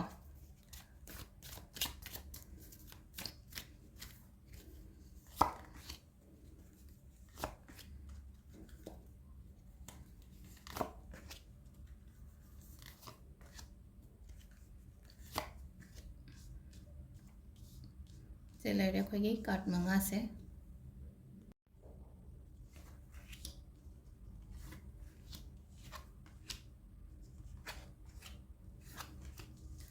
ꯃꯊꯪꯒꯤ ꯃꯤꯊꯨꯟ ꯔꯥಶꯤꯒꯤꯀꯣ ꯃꯤꯊꯨꯟ ꯔꯥಶꯤꯒꯤꯁꯦ ꯈꯇꯪꯀꯣ ꯃꯤꯛꯁ ꯇꯧꯔꯒ ꯍꯥꯏꯇꯥꯔꯦꯀꯣ ꯅꯦꯒꯦꯇꯤቭ ꯀꯥꯔꯠ ꯈꯔ ꯂꯥꯛꯑꯦ ꯑꯗꯨꯒ ꯂꯥꯁꯀꯤꯗꯕꯨꯗꯤ ꯌꯥꯝ ꯐꯖꯅ ꯂꯥꯛꯑꯦꯀꯣ ꯑꯥꯎꯠꯀꯝ ꯀꯥꯔꯠꯇꯒꯗꯤ ꯌꯥꯝ ꯐꯖꯅꯕꯨꯗꯤ ꯂꯥꯛꯑꯦꯀꯣ ꯑꯗꯣ ꯁꯤꯗꯀꯣ ꯍꯥꯏꯗꯤ ꯍꯣꯠꯅꯕ ꯌꯥꯕ ꯍꯣꯠꯅꯩꯌꯦ ꯄꯨꯟꯁꯤꯁꯦꯀꯣ ꯍꯥꯏꯗꯤ ꯍꯣꯠꯅꯕ ꯌꯥꯕ ꯍꯣꯠꯅꯔꯒꯁꯨ ꯑꯩꯅ ꯄꯥꯝꯃꯤꯕ ꯀꯩꯅꯣ ꯍꯥꯏꯇꯥꯔꯦꯀꯣ ꯁꯝꯅ ꯍꯥꯏꯕꯗ ꯑꯩꯅꯗꯤ ꯑꯩꯒꯤ 100%ꯗꯤ ꯄꯤꯔꯒ ꯑꯦꯛꯁꯄꯦꯛꯇꯦꯁꯟꯁ ꯍꯥꯏꯇꯥꯔꯦꯀꯣ ꯑꯩꯒꯤ ꯑꯦꯛꯁꯄꯦꯛꯇꯦꯁꯟꯗꯨꯗꯤ ꯌꯧꯗ꯭ꯔꯕ ꯉꯁꯥꯏꯒꯤ ꯔꯤꯇꯔꯟ ꯂꯥꯛꯄ ꯃꯇꯝꯁꯤꯗ ꯍꯥꯏꯗꯤ ꯑꯩꯅ ꯈꯟꯕꯅ ꯍꯥꯏꯗꯤ ꯁꯤ ꯊꯕꯛꯁꯦ ꯇꯧꯔ ꯃꯇꯨꯡꯗ ꯑꯩꯉꯣꯟꯗ ꯏꯟꯀꯝ 50,000 ꯂꯥꯛꯀꯅꯤ ꯅꯠꯇ꯭ꯔꯒ ꯂꯥꯛ ꯑꯃ ꯂꯥꯛꯀꯅꯤ ꯀꯥꯏꯅ ꯈꯜꯂꯒ ꯉꯁꯥꯏꯒꯤ ꯄꯩꯁꯥꯁꯤꯅ 10,000 ꯂꯥꯛꯄ ꯍꯥꯏꯗꯤ 50 ꯑꯦꯛꯁꯄꯦꯛ ꯇꯧꯔꯝꯃꯒ 10 ꯂꯥꯛꯑꯒꯗꯤ ꯍꯥꯏꯗꯤ ꯀꯣꯟꯅꯗꯦꯅ ꯄꯣꯠꯇꯣ ꯍꯥꯏꯗꯤ ꯚꯦꯂ꯭ꯌꯨꯗꯣ ꯍꯥꯏꯇꯥꯔꯦꯀꯣ ꯍꯥꯏꯗꯤ ꯅꯦꯝꯅ ꯂꯥꯛꯄ ꯍꯥꯏꯇꯥꯔꯦꯀꯣ ꯑꯩꯅ ꯇꯧꯕ ꯃꯇꯝꯗ ꯑꯩꯉꯣꯟꯗ ꯑꯩ ꯗꯤꯖꯔꯞ ꯇꯧꯕ ꯄꯣꯠꯇꯣ ꯑꯩꯉꯣꯟꯗ ꯐꯪꯗꯕ ꯈꯣꯠꯇꯕ ꯌꯥꯝ ꯇꯧꯋꯦꯀꯣ ꯑꯗꯣ ꯍꯧꯖꯤꯛꯁꯨ ꯉꯥꯏꯔꯦꯀꯣ ꯍꯥꯏꯗꯤ ꯌꯦꯡꯁꯤꯟꯕ ꯈꯣꯠꯆꯟꯕ ꯌꯥꯝ ꯌꯥꯝꯃꯦꯀꯣ ꯁꯔꯥꯎꯟꯗꯤꯡꯁꯤꯗ ꯌꯦꯡꯁꯤꯟꯕ ꯈꯣꯠꯆꯟꯕ ꯌꯥꯝꯅ ꯌꯥꯝꯃꯦ ꯑꯗꯨꯒ ꯅꯨꯄꯤꯉꯩꯒꯤ ꯑꯣꯏꯅꯒ ꯍꯥꯏꯔꯒꯁꯨꯀꯣ ꯅꯨꯄꯥꯅ ꯌꯦꯡꯁꯤꯟꯕꯁꯨ ꯌꯥꯝꯃꯦ ꯑꯃꯈꯛ ꯍꯥꯏꯗꯤ ꯅꯉꯣꯟꯗ ꯈꯔꯀꯣ ꯍꯥꯏꯗꯤ ꯃꯤꯅ ꯀꯩꯅꯣ ꯇꯧꯅ ꯌꯦꯡꯕꯤꯕꯗꯣ ꯑꯃꯈꯛ ꯍꯥꯏꯗꯤ ꯄꯥꯝꯅ ꯌꯦꯡꯕꯒ ꯍꯥꯏꯇꯥꯔꯦꯀꯣ ꯑꯩꯈꯣꯏꯅ ꯃꯤꯠꯌꯦꯡ ꯍꯤꯡꯆꯥꯕ ꯆꯪꯕ ꯀꯥꯏ ꯍꯥꯏꯇꯥꯔꯦꯀꯣ ꯑꯗꯨꯃꯥꯏꯅ ꯇꯧꯔꯒꯀꯣ ꯍꯥꯏꯗꯤ ꯑꯩꯉꯣꯟꯗ ꯌꯦꯡꯁꯤꯟꯕ ꯃꯤꯁꯨ ꯑꯗꯨꯝ ꯌꯥꯝꯃꯦꯀꯣ ꯑꯗꯨꯗꯨꯅ ꯌꯦꯡꯁꯤꯟꯕ ꯈꯣꯠꯄ ꯃꯌꯥꯝꯁꯦ ꯑꯩꯈꯣꯏ ꯄ꯭ꯔꯣꯇꯦꯛꯁꯟꯒꯨꯝꯕ ꯀꯩꯒꯨꯝꯕ ꯍꯥꯏꯇꯥꯔꯦꯀꯣ ꯍꯥꯏꯗꯤ ꯄ꯭ꯔꯣꯇꯦꯛꯁꯟꯒꯨꯝꯕ ꯍꯥꯏꯇꯥꯔꯒꯗꯤ ꯑꯩꯈꯣꯏ ꯈ꯭ꯔꯤꯁꯇꯜꯒꯨꯝꯕ ꯅꯠꯇ꯭ꯔꯒ ꯑꯩꯅ ꯕ꯭ꯂꯦꯛ ꯊ꯭ꯔꯦꯗꯀꯨꯝꯕ ꯇꯧꯕ ꯁꯦꯇꯔꯗꯦ ꯔꯤꯆꯨꯋꯦꯜꯁ ꯇꯧꯕ ꯈꯣꯠꯂꯣ ꯀꯥꯏꯅ ꯍꯥꯏꯕ ꯑꯗꯨꯝꯕ ꯃꯌꯥꯝꯗꯣ ꯃꯤꯉꯣꯟꯗꯒꯤ ꯃꯤꯒꯤ ꯐꯠꯇꯕ ꯅꯦꯒꯦꯇꯤቭ ꯑꯥꯏ ꯀꯔꯤ ꯀꯔꯥ ꯃꯌꯥꯝꯗꯣ ꯉꯥꯛꯊꯣꯛꯅꯕꯒꯤꯗꯃꯛꯇꯅꯦꯕ ꯁꯤꯗ ꯑꯩꯅ ꯇꯧ ꯍꯥꯏꯗꯣꯀꯣ ꯑꯗꯨꯗꯨꯅ ꯍꯥꯏꯗꯤ ꯉꯁꯥꯏꯒꯤ ꯌꯦꯡꯁꯤꯜꯂꯤꯕ ꯈꯣꯠꯆꯜꯂꯤꯕ ꯃꯌꯥꯝꯁꯦ ꯑꯩꯒꯤ ꯁꯔꯥꯎꯟꯗꯤꯡꯗꯨꯗ ꯂꯩꯔꯤꯕ ꯃꯤ ꯃꯌꯥꯝꯁꯤꯅ ꯌꯦꯡꯁꯤꯜꯂꯤꯕ ꯈꯣꯠꯆꯜꯂꯤꯕ ꯃꯌꯥꯝꯁꯦ ꯌꯥꯔꯤꯉꯩ ꯉꯥꯛꯊꯣꯛꯅꯕ ꯍꯥꯏꯇꯥꯔꯦꯀꯣ ꯏꯁꯥ ꯏꯊꯟꯗ ꯄ꯭ꯔꯤꯀꯣꯁꯟ ꯂꯧꯖꯕ ꯇꯥꯔꯦꯅꯀꯣ ꯍꯥꯏꯗꯤ ꯁꯦꯇꯔꯗꯦ ꯑꯩꯈꯣꯏꯅ ꯊꯨꯝ ꯍꯥꯞꯄꯒꯤ ꯆꯠꯊꯣꯛ ꯈꯣꯠꯇꯣꯛꯀ ꯍꯥꯏꯕꯗꯣ ꯁꯣꯜ ꯋꯥꯇꯔꯒꯨꯝꯕ ꯀꯩꯒꯨꯝꯕ ꯑꯗꯨꯝꯕ ꯌꯨꯁ ꯇꯧꯕꯤꯕ ꯌꯥꯏꯀꯣ ꯃꯤꯅ ꯌꯦꯡꯁꯤꯟꯕꯗꯣ ꯆꯪꯗꯅꯕꯒꯤꯗꯃꯛꯇ ꯑꯗꯣ ꯉꯁꯥꯏꯒꯤ ꯍꯥꯏꯗꯤ ꯁꯤꯒꯤ ꯇꯧꯔꯛꯏꯕ ꯈꯣꯠꯂꯤꯕ ꯃꯌꯥꯝꯁꯦꯀꯣ ꯂꯣꯏꯁꯤꯜꯂꯛꯄꯕꯨꯗꯤ ꯑꯣꯏꯒꯅꯤꯀꯣ ꯁꯤꯗ ꯂꯣꯏꯁꯤꯜꯂꯛꯄ ꯍꯥꯏꯗꯤ ꯑꯦꯟ ꯑꯣꯏꯔꯛꯄꯗ ꯁꯤꯆꯨꯋꯦꯁꯟꯁ ꯃꯌꯥꯝꯁꯦ ꯑꯩꯒꯤ ꯑꯋꯥ ꯑꯅꯥ ꯃꯌꯥꯝꯁꯦ ꯁꯤꯆꯨꯋꯦꯁꯟꯁ ꯃꯌꯥꯝꯁꯦ ꯑꯦꯟꯕꯨꯗꯤ ꯑꯣꯏꯔꯛꯀꯅꯤ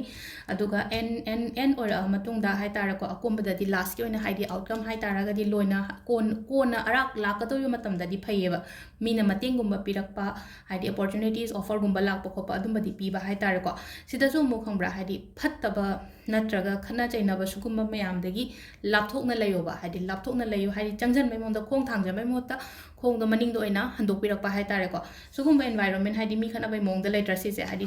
ꯆꯩ ꯅꯨꯡꯁꯦ ꯄꯥꯏꯔꯒ ꯍꯥꯏꯗꯤ ꯍꯦꯛꯇ ꯈꯠꯅꯔꯒꯦ ꯀꯩꯅꯣ ꯇꯧꯅꯔꯒꯦ ꯍꯥꯏꯕꯩ ꯃꯑꯣꯡꯗ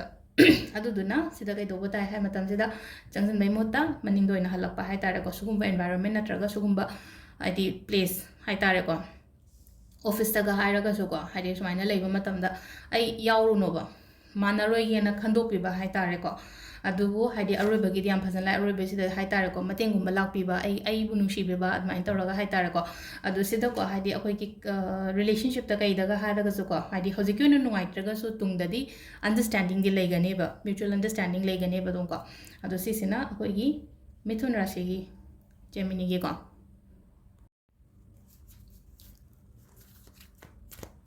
ꯃꯊꯪꯒꯤꯁꯤꯅ ꯀꯔꯀꯠꯀꯤ ꯍꯥꯏꯐꯦꯠꯇꯪ ꯌꯦꯡꯃꯤꯟꯅꯔꯁꯤꯀꯣ ꯀꯦꯟꯁꯔ ꯀꯔꯀꯠ ꯃꯄꯥꯗ ꯊꯝꯃꯒꯦ ꯅꯨꯡꯁꯦ ꯈꯪꯅꯕ ꯀꯔꯝꯕꯒꯤ ꯌꯦꯡꯉꯤꯅꯣ ꯍꯥꯏꯕꯗꯣ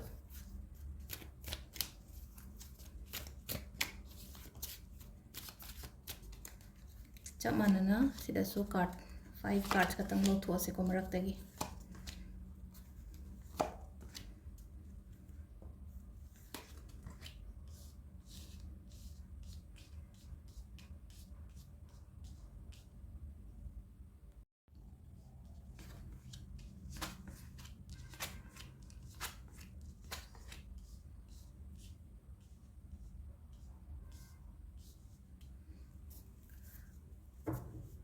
कर्कटकीसे फनबुदी लाएको खरा मतेक अमदिको मतेक अमा फन लाएगदी हानगा सुम रिलेशनशिप अदुम फना खोटना लेबो खोपा अदुम बसु पीरिको पीबबुदीको हाना हौगिबा हाइतारे हौगिबददी फजनगा लेरमगा हौजिकसे अनि थोना हाइकेको सिदको अनि थोना हाइबसिदा कमाइननो हाइ कानसिदको हाइदि लुहोंग कैहोंग कैगुंबा अदुमाइना पीबा मसु लेको लुहोंग कैहोंग पीबा खोटपा सेलिब्रेशंस कुंबा लेबा खोपा हाइतारेको हाइदि लुहोंग बा हाइरगदि मैम सेलिब्रेट तौबा हाइदि मी पुनबा गैदरिंग तौबा हाइसिदबु हाइदि युमदा कुमई अमा हराव अमा थोकांदा अदुमाइना तौबनिनको अदुंबाबुदि खरा लै अदो अदुगा अमा साइड अमदना मु हाइको सिदको हाइदि मत मांगहनगनु हाइबसिदा हाइतारेको इमानबा पुल्लगा हाइतारे सिदा नंग मतम क्या यम का हेना मांगहनगनु अरेमबदा मत मांगहनगनु हाइतारेको सिदा अदुगा अमुक्सु कनो हाइको सिदा हाइदि इशागी ओइना हाइतारे सिदा तुंगदा कैदा लाकदोरिबा मतम सिदाको लाकदोरि मतम सिदा कमाइना तौगे हाइ कानसिदा नंगोंदा हाइतारेको इशागी ओइना हाइरगदिको हाइदि कैनोबुदि ओइजैको यामना हाइदि यामना कॉन्फिडेंट लेबदो थबा इंखांग तौबो मतमदा कॉन्फिडेंट लेबा अदगी हाइदि विल पावर लेबा स्ट्रेंथ लेबा हाइतारेको पांगन थौना याम लेबदो कैनोमा लाको मतमदा इशा इथंदा दुम face तौबो ngambado kanamtagi matenga yaudana haitare dum phadaba khotaba su ngamba ado sumaina oina oiko ado hojiki sum nuaitaba hairaga diko thawai nuaitaba thodo kumba kai kumba di khradi thoongani ko thawai nuaitaba thodo ke ka ketang thoe ko ado just temporary ni ko sise haidi kuina sangna leire ko matam khara khatang gi oina haita face ama khatang haitare ko life ki just face ama khatang ne ko ain taraga haidi relationship ki matang da hairasine ko main oina haitare hadi mi वागुंबा लोइसनगिबा नत्रगा हाइदि breakup कुंबा लेगिबा खोटगिबा अदुमाइना लेरगदिको अदु मतुंगदको हाइदि मीसे हाइदि स्माइना ब्रेकअप कुंबा लेगिबा अदुमाइना लेरगदि हाइदि मीदि लाकनि बसिदको मी लाकपसिदको हाइदि क्लैरिटी अमुक सिदा लेइरोबा हाइदि खनबम खंगदबदो आइजे करम चूज तौदुनो कमाइ तौदुनो खोतुनो हाइतारेको सिदा खनबम खंगदब खोतब अदुमाइ लेइको सिदा हाइदि खितंग सिदासु हाइदि क्लैरिटी पोरको अमा दरकार रोइको हाइदि खोंग थांजनबा ngамदबदो ngasai ममांगी एक्सपीरियंस थीगिबना हाइतारेको खोंग थांजनबा ngамदब खोतब अदुमाइना ओइना ओइको थांजनबियो यारगदिको हाइदि ngasai लाइबा मीदुगी करी मरान लेगेने हाइदि नंगी ममांगदा नुंगाइजगिदबनेबा नंग एक्सपीरियंस थीगिबदुना हाइदि ngasai लाइबा मीदो अफबो ओइरमगदि अदुदुना हाइदि थबैन खांगिदा ओइर थबैन खांगजु दुम अपीबबुदि ओइको हाइदि मखल मयाम को अतागोस अइना लौबा हैतबा लौबा ngамदबगुंबा अदमाइना को फजना खंदरगा दाइन तरगा लौबिबा अदो सिसिना अखोइगी कैनोगी हाइतारेको कर्कट राशिगी कार्ड रीडिंग को मथंगिसे को सिंहगी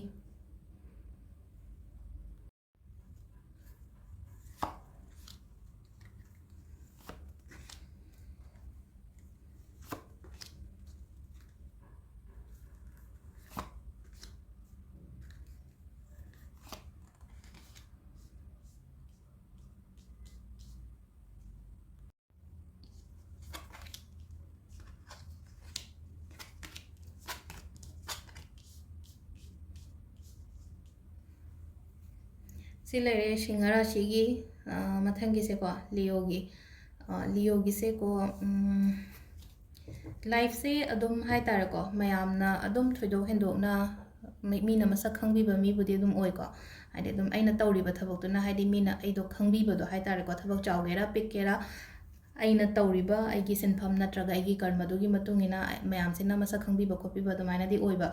फनसु ngangnei ko phatanasु ngangnei ko aigi mamang aigi matungda haitare ko haidi mamangdana ama matungdana ama si singse dum tawsu tawi ko haidi aigi akoibada leriba mi singse haitare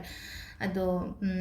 sida ko ahong bobudi yamna laamgani thaina ga hairaga di ko haidi change se life ta change to change budi mayam lerangani ado wakhan se khatang nuai taba khotaba sum leiba matam se ko hajik budi haitare ko haidi shanti oina leihan bangam batu ishai thanda haitare ko ishai thanda haidi mind se kamaina relax tawraga leihan ga dage kamaina peacefully काम होइना लेगदगे खोटकदगे हाइबसे हाइयेबा हाइदो high अदुमसु लेरेनो को अदुगा अमसुं खितंग move तौथोपा अमा हाइतार नुआइत्रेना खल्लसेबा अइन हजिक लै खंथबा ngamद्रेना खल्लसेबा हाइदि खंथबा ngamदबा हाइरगदि ngasai अइना लैदिबा जगा सेदगी हाइदि अइदो केमता वखनसे केमता थोक्ट्रे खोट्रे का हाइदि खितंग चथोकपा हाइतार को खतंग लाइ खुरंबा गुंबा चटकेरा मफम गुंबा change तौगेरा खोटकेरा को स्माइना मदि पीरी को अदुगा अहुम सुबसे को अहुम सुबसेना हाइदि मीना मतेंगुंबा कैगुंबा अइंगोंदा पीबीरपो खोपबुदि लेको अदुगा मीना मतेंग पीबा अदुगी थाइनगी सुम हाइदि अंगांग ओइरिङैदा तिनरकपा मी दगी मरक्तगा पाउ फाउनद्रगा अमु फाउनरकपा मी अदुंबसु लाओ खोलो हाइबदि लेको अदुगा अमना को चाउथोकनो हाइको सिदा को हाइदि मी से हाइदि यामना सक्सेस लेरअगदि यामना कैनो तौरगदि इसादा ego hai tare ko ego gumba se kai gum mingoda show sung tok tok ko no ba hai kai kan dore ego kai no toroga hai di uthoga mingoda adu duna yari ngai ego gumba kai gumba se yari ngai show tok da ba hai tare ko tauge na khan ba thabak mayam ama le ko pangthok tri ko thabak se khan dang khalaga hai di wakhan jo mayam ama le wakhan jo hai tare creative ideas creative thoughts hai tare ko hai di business idea ka se takhatana le ram gani ba aduga thabak se execute to bangam ta ba do hai di thabak se pangthokpadi ngamdri ba haji se pangthokpa ngamde khanjang naraga ai se tawsira tawrusira ai bosi bu oigadra oiroidra hade mi gi magi personality gi haraga di ko hadi mayam di lay wakhan je hadi ko wakhan je ngasai creative thoughts ena je hai je tawbiyo ba hadi adu do phajana plan out to tho list down to tho aina pame po to kaino haita idea lang matam da ko hadi akoina kaino ma haita re ko suppose hadi engoda creative ideas am la eba creative ideas am lang matam je diary ma kay am loroga phalang phau to cha ithoba kauthoki basu yaw boni bang sai na koina kaino gumba lai ngai si da ko khale ra ga ngatang le ga di kaw gi basu yaw ni hang sai lai ngai timing to phaba ithobi ba haita re ko adu ithoga adugi pot me am to phajana plan out to roga hobi ba da kai ba kem ta lete ko adu sisina akoi gi singara si ko mathangi kaina ra si yumi minar si ko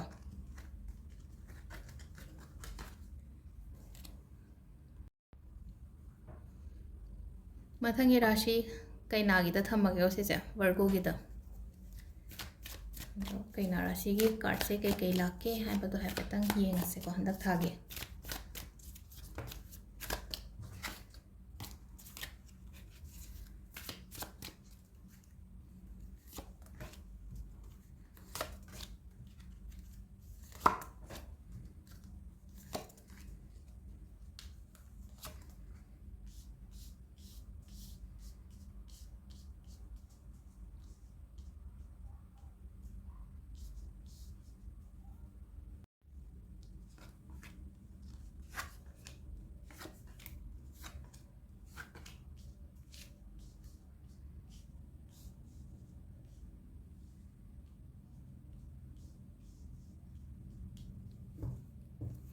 इसागी ओइना हाइरगदि को मीगी मतेंग गुम्बा पांगबा खोटपा हाइतारे को यामना तौगल्ले को मीगी मतेंग गुम्बा पांगबा खोपा याम तौवे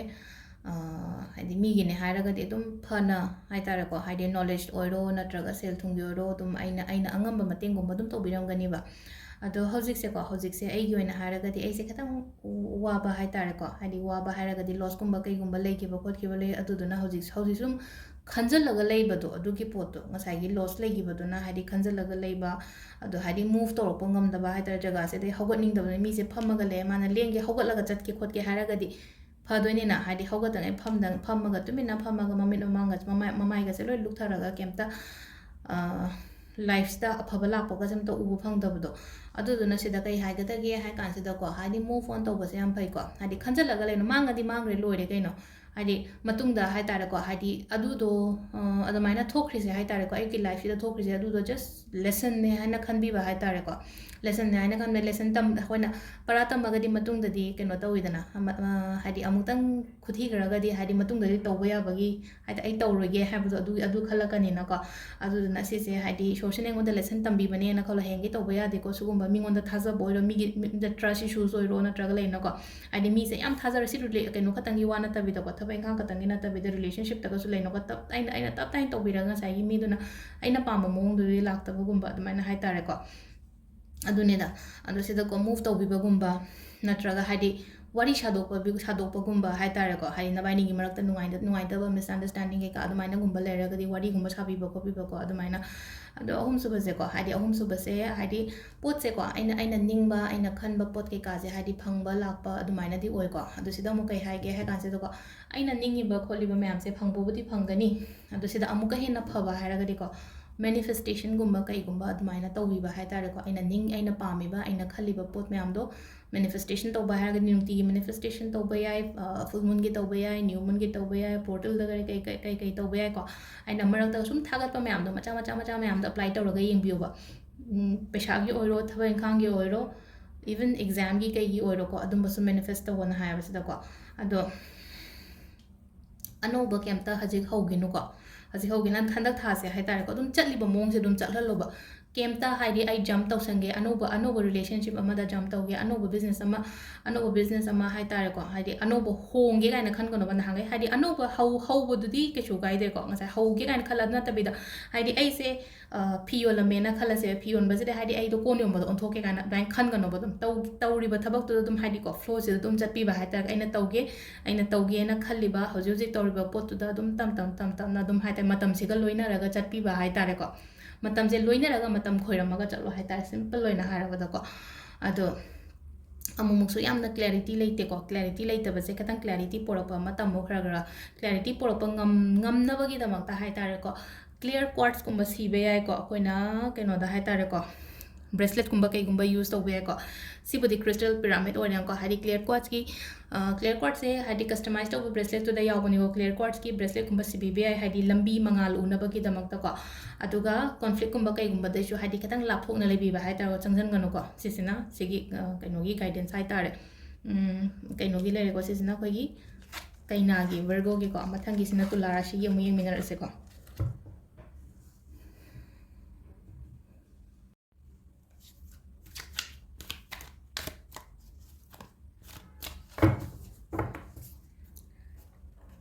next Libra की को तुलांगई हफ्ता की सूम राशि लोइनमक्की हाइबदो राशि की नंबर से सांगे हाइदि पुंगाई 40 मिनट्स पुंग अमा कई मोहित चंगेबा अदो वीडियो ओइना नमको मतमददि पुंग अनि हुम चंगे अदुदुना खतंग ngamdabani ko aduna ina crystal gumba kai gumba dumaina oina use tawraga हाइदि crystal उलगा अपाम्ब crystal दो हाइतारे को एनर्जी नि को केम नते को दुदा अदु खनबदा कैसो काइबा बुदि केमता लेते को अदो थागिदि फजना सेमके हप्तागी कैगी सिदि खितंग मतमदो फंगागा बुदि सेमजरके को अदो मथंग येंगमिनासि को मथंगी तुला राशिगी को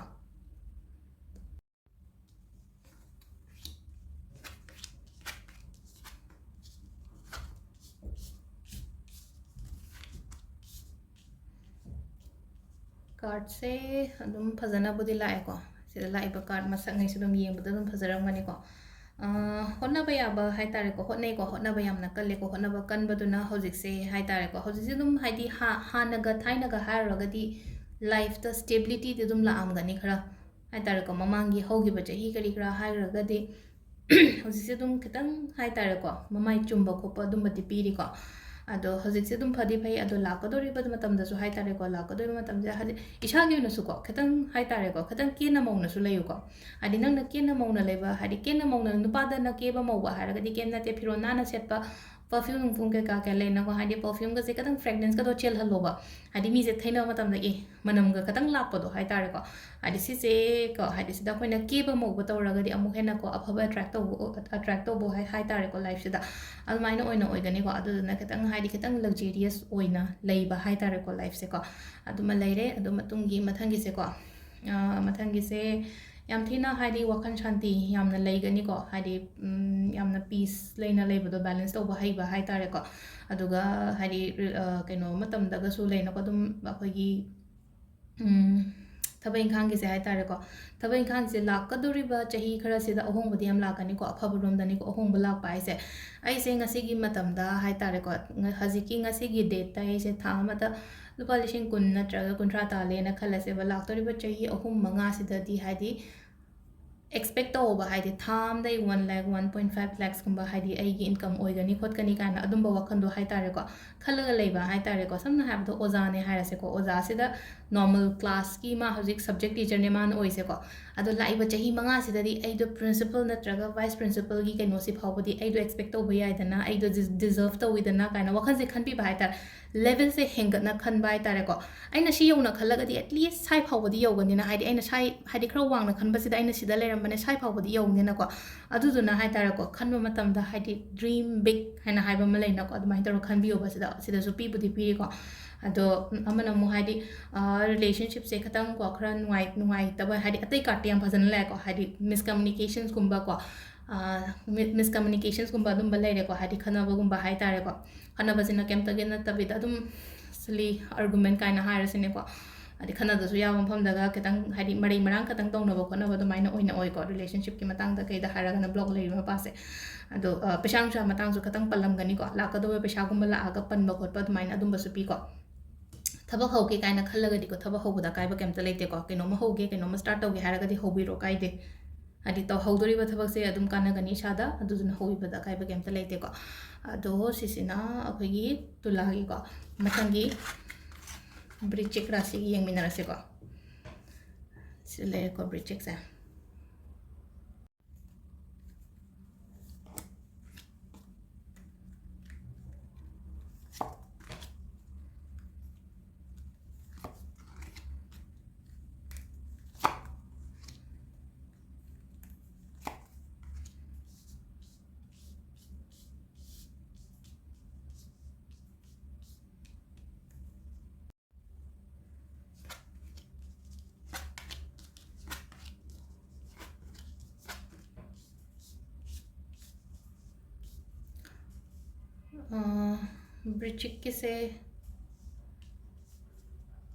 ब्रिचिक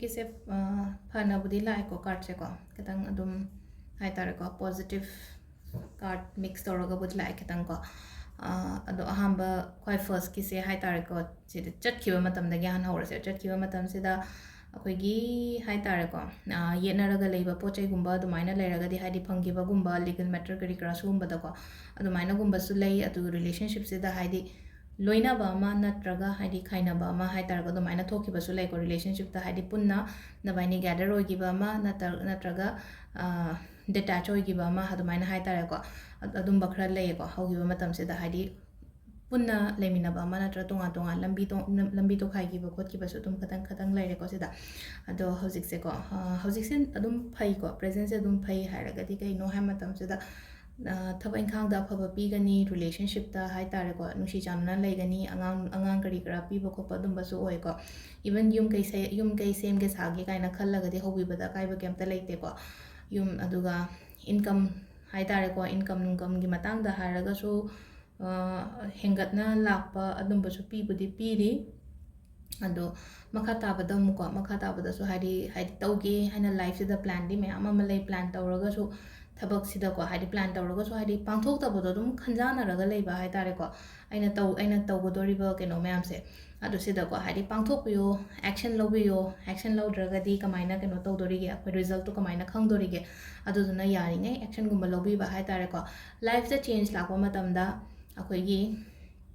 लाइफ सिदा चेंज लाकपा मतमसे एक्सेप्ट तौबा हाइदि चेंज तो अैदि सुमाइना तौबा मी नते अदुदुना अैदि तौरोगे काइनागा हाइदि स्टिक तौरगा लैबदो लैगनोबा हाइदि अैसे नहांगै मिंगोंदा हाइजबा हैतबा मीनेना हाइरसेबको अदो हौजिक अैना तौरइबा प्रोफेशन सिदादि अैसे मी हाइजदबा यादेना खल्लसेबा हाइजओबा दाइ कांदोदा हाइतारेको सपोज अखोइ हाइतारेको मी अमा हाइतारे वा nganगंदबा मीनेना हाइरसेबा मी वा nganगंदबा मीने तारगसु मागी प्रोफेशन सिनदि मासे वा nganगदबदि याद्रेबा अदुदुना हाइदि अदुगी चेंज तो एक्सेप्ट तौबा अमा दरकार ओइनको अदुसिदको ट्रांसफॉर्मेशंस लाको मतम नत्रगा चेंज लाको मतमदा अदुगी चेंज तो अैना एक्सेप्ट तौबा मयाम दरकार ओइको खितंग शांति लैबा मफंगुंबदा अदुम चलो खोलो हाइबा लेको सिदा हाइदि मीसे हिसिदा तोंगागा चटख्रिसे यामना नेना ताना फमगा अंगांगसेगा तौरगा चटख्रिसे हाइदि मूव तौगिबदो हाइदि मूव ऑन तौबदा कैसु अकाइबा केमदा लेते अदुगा हाइदि लैरिबा जगादुदा नुंगाइतरे खोत्रेना खल्लसेबा खतंग कोइथोओ कदाइदनोमा चलो लाइक्रमबा चटकेरा केनोम चटकेरा को हाइदि पीस लेनाबगीदमक्ता हाइतारेको अैगी माइंडसे अदो सिदा लेरे अखोइगी वृश्चिक राशिगी कार्ड रीडिंग को मथंगी से धनु को धनु हाइरगदी सेजिटेरियस की अमु येंमिनरसे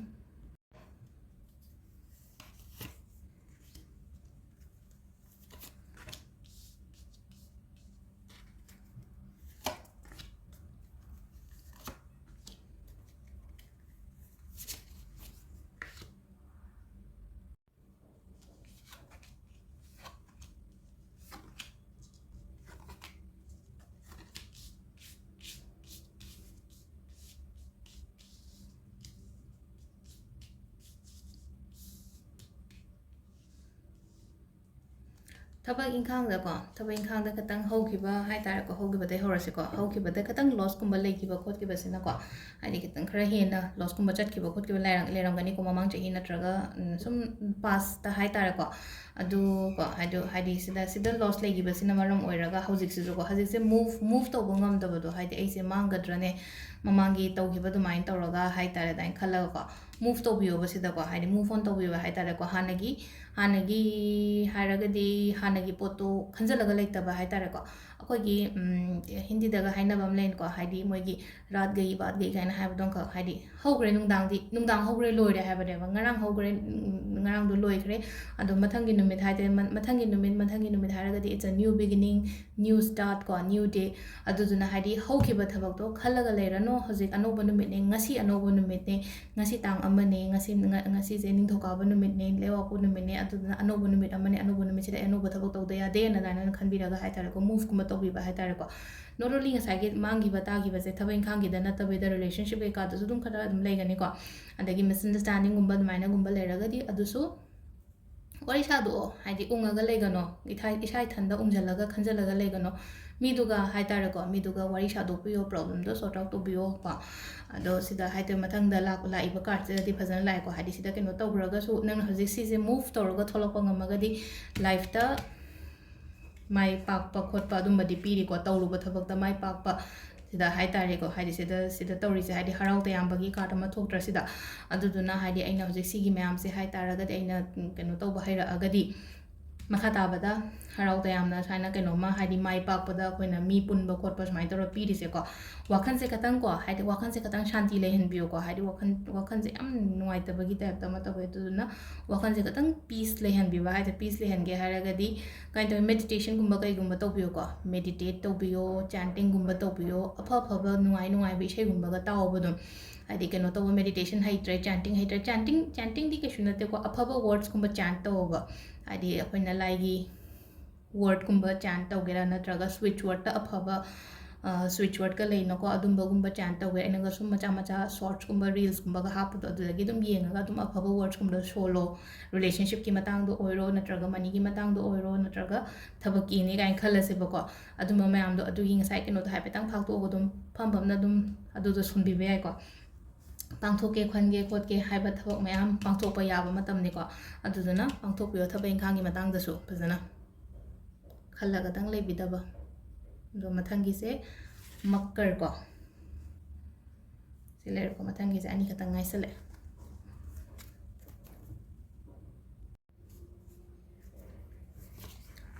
ꯃꯊꯪꯒꯤ ꯃꯀꯔ ꯔꯥꯁꯤꯒꯤ ꯀꯥꯔꯠꯁꯦ ꯌꯦꯡꯃꯤꯟꯅꯔꯁꯤꯀꯣ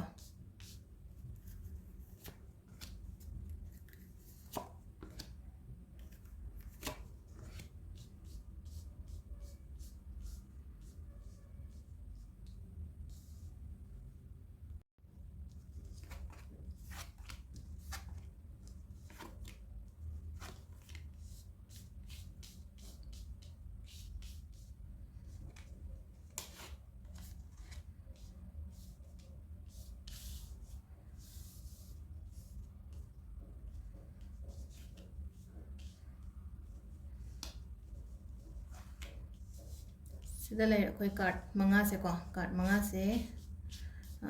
ꯁꯤꯗꯀꯣ ꯃꯃꯥꯡꯒꯤꯗ ꯍꯥꯏꯔꯒꯗꯤ ꯑꯩꯅꯒ ꯁꯨꯝ ꯉꯥꯏꯔꯒ ꯂꯩꯈꯤꯕ ꯊꯕꯛ ꯏꯪꯈꯥꯡꯒ ꯍꯥꯏꯔꯒꯗꯤꯀꯣ ꯑꯗꯨꯝ ꯐꯅ ꯑꯗꯨꯝ ꯂꯥꯛꯑꯝꯒꯅꯤꯀꯣ ꯉꯥꯏꯔꯒ ꯂꯩꯕ ꯍꯥꯏꯗꯤ ꯀꯩꯅꯣꯝꯃ ꯍꯥꯏꯗꯤ ꯊꯕꯛꯀꯤ ꯋꯥ ꯈꯛꯇꯪ ꯅꯠꯇꯕꯤꯗ ꯑꯩꯅ ꯄꯣꯠ ꯑꯃ ꯉꯥꯏ ꯃꯇꯝꯗ ꯍꯥꯏꯇꯥꯔꯦꯀꯣ ꯄꯣꯠꯇꯣ ꯐꯪꯕ ꯈꯣꯠꯄꯗꯤ ꯂꯣꯏꯅ ꯑꯗꯨꯝ ꯌꯥꯎꯕꯤꯔꯝꯒꯅꯤꯀꯣ ꯑꯗꯣ ꯍꯧꯖꯤꯛꯁꯦ ꯍꯥꯏꯇꯥꯔꯦꯀꯣ ꯍꯛꯆꯥꯡ ꯅꯨꯡꯉꯥꯏꯇꯕ ꯅꯠꯇ꯭ꯔꯒ ꯍꯛꯆꯥꯡ ꯈꯛꯇꯪꯒꯤ ꯋꯥꯁꯨ ꯅꯠꯇꯕꯤꯗꯀꯣ ꯍꯥꯏꯗꯤ ꯅꯥꯕ ꯍꯥꯏꯔꯒ ꯕꯣꯝ ꯇꯨꯔ ꯅꯥꯕꯗꯤ ꯅꯠꯇꯕꯤꯗ ꯑꯗꯨꯝ ꯁ꯭ꯇ꯭ꯔꯦꯁꯀꯨꯝꯕ ꯂꯩꯕ ꯈꯣꯠꯄ ꯑꯗꯨꯝꯕ ꯈꯔ ꯂꯩꯀꯣ ꯁ꯭ꯇ꯭ꯔꯦꯁ ꯂꯩꯕ ꯑꯦꯟꯖꯥꯏꯇꯤ ꯂꯩꯕ ꯈꯣꯠꯄ ꯍꯥꯏꯗꯤ ꯑꯦꯟꯖꯥꯏꯇꯤ ꯍꯥꯏꯔꯒꯗꯤ ꯀꯩꯝ ꯅꯠꯇꯦꯀꯣ ꯑꯦꯟꯖꯥꯏꯇꯤ ꯍꯥꯏꯔꯒ ꯌꯥꯝꯅ ꯆꯤꯟꯇꯥ ꯇꯧꯕꯗꯨꯅꯤꯀꯣ ꯑꯦꯟꯖꯥꯏꯇꯤ ꯍꯥꯏꯔꯒꯗꯤ ꯆꯤꯟꯇꯥ ꯍꯥꯏꯗꯤ ꯆꯤꯟꯇꯥ ꯇꯧꯕ ꯉꯁꯥꯏ ꯍꯥꯏꯗꯤ ꯑꯦꯟꯖꯥꯏꯇꯤ ꯑꯦꯇꯦꯛ ꯀꯥꯏꯅꯒ ꯍꯥꯏꯔꯛꯑꯒ ꯁꯨꯝ ꯂꯩꯅꯀꯣ ꯍꯥꯏꯗꯤ ꯑꯦꯟꯖꯥꯏꯇꯤ ꯑꯦꯇꯦꯛꯀ ꯍꯥꯏꯗꯤ ꯉꯁꯥꯏꯒꯤ ꯈꯟꯖꯟꯕꯗꯣ ꯍꯦꯟꯃꯟꯗꯅ ꯑꯃꯒ ꯇꯔꯪ ꯆꯠꯄꯒꯨꯝꯕ ꯍꯥꯏꯇꯥꯔꯦꯀꯣ ꯑꯗꯨꯃꯥꯏꯅ ꯑꯩꯒꯤ ꯑꯣꯏꯅ ꯍꯥꯏꯔꯒꯗꯤ ꯀꯩꯅꯣꯗꯒꯗꯤ ꯍꯥꯏꯗꯤ ꯃꯦꯗꯤꯀꯦꯜ ꯇꯔꯝꯁꯇꯒꯗꯤ ꯀꯩꯀꯩ ꯑꯇꯣꯞꯄ ꯃꯤꯅꯤꯡ ꯑꯣꯏꯔꯝꯕ ꯌꯥꯏ ꯑꯩꯒꯤ ꯑꯣꯏꯅ ꯖꯁ ꯑꯩ ꯁꯤꯝꯄꯜ ꯀꯣꯟꯁꯦꯞ ꯍꯥꯏꯔꯒꯗꯤ ꯍꯥꯏꯗꯤ ꯋꯥꯈꯜ ꯈꯟꯖꯟꯕ ꯍꯦꯟꯕ ꯆꯤꯟꯇꯥ ꯌꯥꯝꯅ ꯇꯧꯕ ꯍꯦꯟꯕꯀꯣ ꯑꯗꯨꯃꯥꯏꯅ ꯑꯣꯏꯅ ꯑꯣꯏꯀꯣ ꯑꯗꯨꯗꯨꯅ ꯍꯥꯏꯇꯥꯔꯦ ꯁꯤꯗ ꯌꯥꯝ ꯀꯥ ꯍꯦꯟꯅ ꯈꯟꯖꯟꯕꯤꯒꯅꯣ ꯌꯥꯝ ꯀꯥ ꯍꯦꯟꯅ ꯀꯩꯅꯣ ꯇꯧꯕꯤꯒꯅꯣ ꯍꯥꯏꯗꯤ ꯅꯪꯅ ꯑꯗꯨꯃꯥꯏꯅ ꯁꯨꯝ ꯈꯜ ꯂꯩꯔꯒꯗꯤꯀꯣ ꯅꯪꯉꯣꯟꯗ ꯑꯣꯏꯅ ꯅꯪꯒꯤ ꯍꯦꯜꯠꯇ ꯑꯣꯏꯅ ꯁꯣꯜꯂꯛꯀꯅꯦꯕ ꯑꯗꯨꯅ ꯅꯥꯍꯟꯒꯦ ꯅꯥꯍꯜꯂꯣꯏ ꯍꯥꯏꯕꯁꯦ ꯏꯁꯥꯒꯤ ꯈꯨꯠꯇ ꯌꯥꯝ ꯂꯩꯅꯀꯣ ꯀꯩꯅꯣ ꯑꯩꯈꯣꯏꯒꯤ ꯗꯤꯄ꯭ꯔꯦꯁꯟ ꯑꯦꯟꯖꯥꯏꯇꯤ ꯍꯥꯏꯔꯤꯕ ꯂꯥꯏꯅꯥꯁꯤꯗꯤ ꯀꯩꯅꯣ ꯇꯧꯔꯒ ꯑꯩꯅ ꯆꯤꯅꯤ ꯍꯦꯟꯅ ꯆꯥꯁꯟꯕꯒꯤ ꯊꯥꯎ ꯍꯦꯟꯅ ꯆꯥꯁꯟꯕꯒꯤ ꯑꯗꯨ ꯅꯠꯇ꯭ꯔꯦꯕ ꯖꯁ ꯅꯪꯒꯤ ꯊꯣꯠ ꯄ꯭ꯔꯣꯁꯦꯁꯇꯣ ꯈꯇꯪ ꯆꯦꯟꯖ ꯇꯧꯕ ꯋꯥꯅꯦꯕ ꯑꯗꯣ ꯊꯣꯠ ꯄ꯭ꯔꯣꯁꯦꯁꯇꯣ ꯆꯦꯟꯖ ꯇꯧꯒꯦ ꯍꯥꯏꯔꯒꯗꯤ ꯑꯐꯕ ꯈꯟꯕ ꯇꯥꯏꯌꯦꯕ ꯑꯐꯕ ꯈꯜꯂꯒ ꯀꯩꯗꯧꯕꯩ ꯑꯦꯟꯖꯥꯏꯇꯤ ꯅꯥꯗꯣꯏꯅꯣ ꯀꯩꯗꯧꯕꯩ ꯗꯤꯄ꯭ꯔꯦꯁꯟ ꯅꯥꯗꯣꯏꯅꯣ ꯐꯅ ꯈꯜꯂꯣ ꯐꯠꯇꯅ ꯈꯟꯒꯅꯣ ꯍꯥꯏꯗꯤ ꯐꯠꯇꯅ ꯈꯜꯂꯒꯗꯤ ꯍꯥꯏꯗꯤ ꯐꯠꯇꯕꯗꯣ ꯑꯣꯏꯅ ꯃꯦꯅꯤꯐꯦꯁ ꯇꯧꯔ ꯂꯥꯛꯑꯅꯤ ꯍꯥꯏꯗꯤ ꯐꯠꯇꯕ ꯈꯟꯕꯗ ꯍꯥꯏꯗꯤ ꯉꯁꯥꯏꯒꯤ ꯁꯤꯗ ꯁꯨꯝ ꯑꯦꯛꯖꯥꯝꯄꯜ ꯑꯣꯏꯅ ꯍꯥꯏꯔꯒꯦꯀꯣ ꯁꯤꯗ ꯑꯩꯁꯦ ꯈꯇꯪ ꯈꯔꯁꯨ ꯄꯤꯒꯜꯂꯦ ꯑꯦꯛꯖꯥꯝꯄꯜꯁꯤꯗ ꯁꯤꯗꯅ ꯑꯐꯕ ꯊꯣꯠꯁ ꯃꯌꯥꯝ ꯑꯃ ꯌꯥꯎꯔꯦ ꯁꯤꯗꯅ ꯐꯠꯇꯕ ꯊꯣꯠꯁ ꯃꯌꯥꯝ ꯑꯃ ꯌꯥꯎꯔꯦꯀꯣ ꯑꯇꯥꯔꯒꯗꯤ ꯉꯁꯥꯏꯒꯤ ꯁꯤ ꯊꯝꯕꯅ ꯄꯥꯝꯕ꯭ꯔꯥ ꯁꯤ ꯊꯝꯕꯅ ꯄꯥꯝꯕ꯭ꯔꯥ ꯏꯁꯥꯅ ꯗꯤꯁꯥꯏꯠ ꯇꯧꯕꯤꯌꯣꯕ ꯍꯥꯏꯗꯤ ꯐꯠꯇꯕꯗꯣ ꯊꯝꯕꯅ ꯄꯥꯝꯕ꯭ꯔꯥ ꯅꯠꯇ꯭ꯔꯒ ꯀꯩꯅꯣ ꯑꯐꯕꯗꯣ ꯊꯝꯕꯅ ꯄꯥꯝꯕ꯭ꯔꯥ ꯍꯥꯏꯕꯗꯣ ꯀꯣꯛꯇꯨꯗ ꯍꯥꯏꯇꯥꯔꯦꯀꯣ ꯑꯗꯣ ꯁꯤꯗ ꯑꯩ ꯏꯁꯥꯅ ꯂꯣꯏꯅꯃꯛ ꯂꯥꯌꯦꯡꯖꯕ ꯌꯥꯕ ꯉꯥꯛꯇꯅꯤꯀꯣ ꯍꯤꯗꯥꯛ ꯆꯥꯗ꯭ꯔꯒꯁꯨ ꯑꯗꯣ ꯀꯣ ꯁꯤꯗ ꯑꯗꯨꯃꯥꯏꯅ ꯂꯩꯕꯁꯤꯅ ꯍꯥꯏꯇꯥꯔꯦꯀꯣ ꯍꯧꯖꯤꯛꯁꯦ ꯃꯌꯥꯝ ꯆꯃꯝꯅꯕ ꯂꯩꯕꯁꯤꯅ ꯍꯥꯏꯗꯤ ꯀ꯭ꯂꯤꯌꯔ ꯑꯃ ꯏꯑꯣꯏ ꯑꯣꯏꯔꯣꯏꯀꯣ ꯇꯧꯒꯗꯧꯔꯤꯕ ꯊꯕꯛꯇ ꯍꯥꯏꯇꯥꯔꯦꯀꯣ ꯇꯧꯒꯗꯧꯔꯤꯕ ꯊꯕꯛꯁꯤꯗ क्लियर ꯑꯃ ꯑꯣꯏꯗꯕ ꯍꯥꯏꯗꯤ ꯀ꯭ꯂꯦरिꯇꯤ ꯄꯣꯔꯛꯑꯣ ꯃꯦꯗꯤꯇꯦꯁꯟ ꯇꯧ ꯈꯔ ꯀꯣ ꯃꯦꯗꯤꯇꯦꯁꯟꯒꯨꯝꯕ ꯇꯧ ꯌꯣꯒꯥꯒꯨꯝꯕ ꯇꯧꯕꯤꯌꯣꯀꯣ ꯈꯔ ꯍꯥꯏꯗꯤ ꯉꯁꯥꯏꯒꯤ ꯑꯦꯛꯁꯔꯁꯥꯏꯁ ꯇꯧꯕ ꯃꯇꯝꯁꯤꯗꯁꯨꯀꯣ ꯍꯥꯏꯗꯤ ꯋꯥꯈꯜ ꯆꯦꯟꯖ ꯂꯥꯛꯄꯅꯦꯕ ꯑꯗꯨꯝ ꯍꯥꯏꯗꯤ ꯌꯣꯒꯥ ꯀ꯭ꯂꯥꯁꯦꯁ ꯍꯥꯏꯔꯁꯤꯅꯦꯀꯣ ꯌꯣꯒꯥ ꯀ꯭ꯂꯥꯁꯀꯨꯝꯕ ꯆꯠꯂ ꯍꯥꯏꯗꯤ ꯃꯤ 5 ꯑꯃ 10 ꯑꯃ ꯄꯨꯜꯂꯛꯄ ꯃꯇꯝꯗ ꯉꯥꯛꯇꯪꯗ ꯑꯣꯏꯇꯥꯔꯒꯁꯨ ꯉꯁꯥꯏꯒꯤ ꯁ꯭ꯇ꯭ꯔꯦꯟꯖꯔ ꯃꯌꯥꯝ ꯍꯥꯏꯇꯥꯔꯦꯀꯣ ꯑꯩꯒꯤꯗ ꯄꯨꯜꯂꯛꯇꯣꯔꯤꯕ ꯉꯁꯥꯏ ꯏꯃꯥꯟꯅꯕꯤ ꯉꯁꯥꯏꯒꯤ ꯀ꯭ꯂꯥꯁꯦꯁꯇꯨꯒꯤ ꯅꯠꯇ꯭ꯔꯒ ꯑꯦꯀꯥꯗꯃꯤꯗꯨꯗ ꯆꯠꯇꯣꯔꯤꯗꯣ ꯑꯩꯅ ꯗꯥꯟꯁ ꯑꯦꯀꯥꯗꯃꯤꯅ ꯍꯥꯏꯔꯁꯤꯅꯦꯀꯣ ꯗꯥꯟꯁ ꯑꯦꯀꯥꯗꯃꯤ ꯍꯥꯏꯔꯒ ꯀꯣꯂꯦꯖ ꯅꯠꯇꯦꯀꯣ ꯍꯥꯏꯗꯤ ꯍꯧꯖꯤꯛꯀꯥꯟꯗꯤ ꯁꯦꯟꯇꯔ ꯃꯆꯥ ꯃꯌꯥꯝ ꯍꯥꯡꯅꯩꯅꯀꯣ ꯑꯦꯔꯣꯕꯤꯛꯁ ꯑꯣꯏꯒꯦꯔꯥ ꯅꯠꯇ꯭ꯔꯒ ꯗꯥꯟꯁ ꯀ꯭ꯂꯥꯁꯦꯁ ꯑꯣꯏꯒꯦꯔꯥ ꯑꯗꯨꯝꯕꯒꯨꯝꯕꯗꯣ ꯈꯔ ꯖꯣꯏꯟ ꯇꯧꯕꯤꯕ ꯁꯨꯝ ꯃꯥꯏꯟꯗꯣ ꯗꯥꯏꯚꯔꯠ ꯇꯧꯅꯕꯒꯤꯗꯃꯛꯇ ꯑꯗꯨꯒ ꯑꯦꯛꯁꯔꯁꯥꯏꯁꯁꯨ ꯑꯣꯏꯔꯦꯅ ꯁꯣꯝꯒꯤ ꯑꯣꯏꯅ ꯑꯗꯨꯃꯥꯏꯅ ꯍꯥꯏꯇꯥꯔꯦ ꯑꯗꯨꯅ ꯀ꯭ꯂꯤꯌꯔ ꯈꯇꯪ ꯄꯨꯔꯛꯑꯣ ꯀ꯭ꯂꯦरिꯇꯤ ꯈꯇꯪ ꯄꯨꯔꯛꯑꯣ ꯂꯥꯏꯐꯇ ꯇꯧꯗꯣꯔꯤꯕ ꯄꯣꯠꯇꯣ ꯀꯩꯅꯣ ꯍꯥꯏꯕꯗꯣ ꯑꯗꯨ ꯈꯪꯕ ꯃꯌꯥꯝ ꯗꯔꯀꯥꯔ ꯑꯣꯏꯀꯣ खितंग वखन शांति लेहनबियो वखन शांति याम ले कनो तवेको हादि खितंग खरा पीसफुल ओइबा मफम नत्रगा वखन से शिफ्ट तौथोकवा मा इगी माइंडसेट से शिफ्ट तौथोकवा मा फतबदगी अफबदा शिफ्ट तौथोकवा मा को तुंगी ओइना हारगदि को सी मैम से लोइना चेंज तौबा इन हारिबो मोंग से चेंज तो हादि फगनी को फगनी हारगदि हादि सेल थुम से पाइगनी को पाइगनी हारगदि एंगोंदा कोनजनब पीबदो इशोरसिना हाइदि कोनजनब पीब खतंगी वाना तब एंगोंदा दुकी मतिक हाइतारेको आइना खलंबगा लाकपसिगा हेन लागदि मिंगोदसु कथोकनिंगिने हे केतंग पीबीबनी खंगदे अमनी खंगदे दुमाइना को अदुमा हाइदि मिंगोंदा चैरिटी तौबा याबगी अदुगी कैपेसिटी बोबो लाकनिबा अदुदुना हजिकतगी हौना खरा चेंज तौथोबियो को वखन करी करा मयामसे मथंगी कइनो इक्वेरियस को कुंभ राशिगी अमा खतंग हाइरे को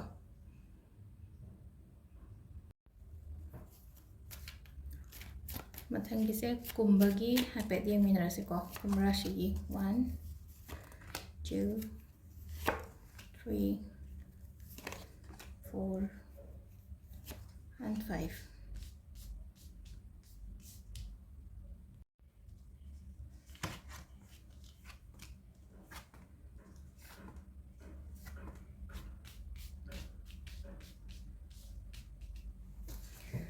लाइफ ता हाई तारे को अपॉर्चुनिटीज मांगहन गनो को लाइफ ता अपॉर्चुनिटीज मांगहन गनो कइनो मा लाकपा एंगोंदा अफबा लाकपा मतम थबक ओइरो नत्रगा मीगी मतंग दो ओइरो को हाइदि कइनो तौबियो लौबियो दुंबा मयाम दो हाइदि ममांग दा लेनो को ममांग दा लाखिबा खोतखिबा हाइदि अइना हाइसिंगगा एक्सेप्ट तौरंगनी को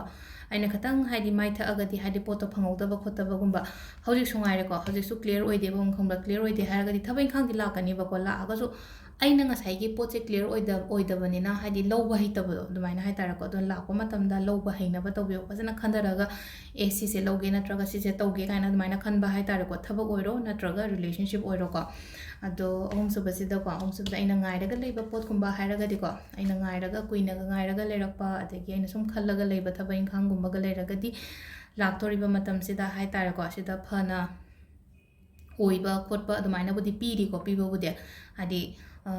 it will come in a very positive notes and I was the carson high seco I nagaga in a way to regulate pots I tarako and duga amanako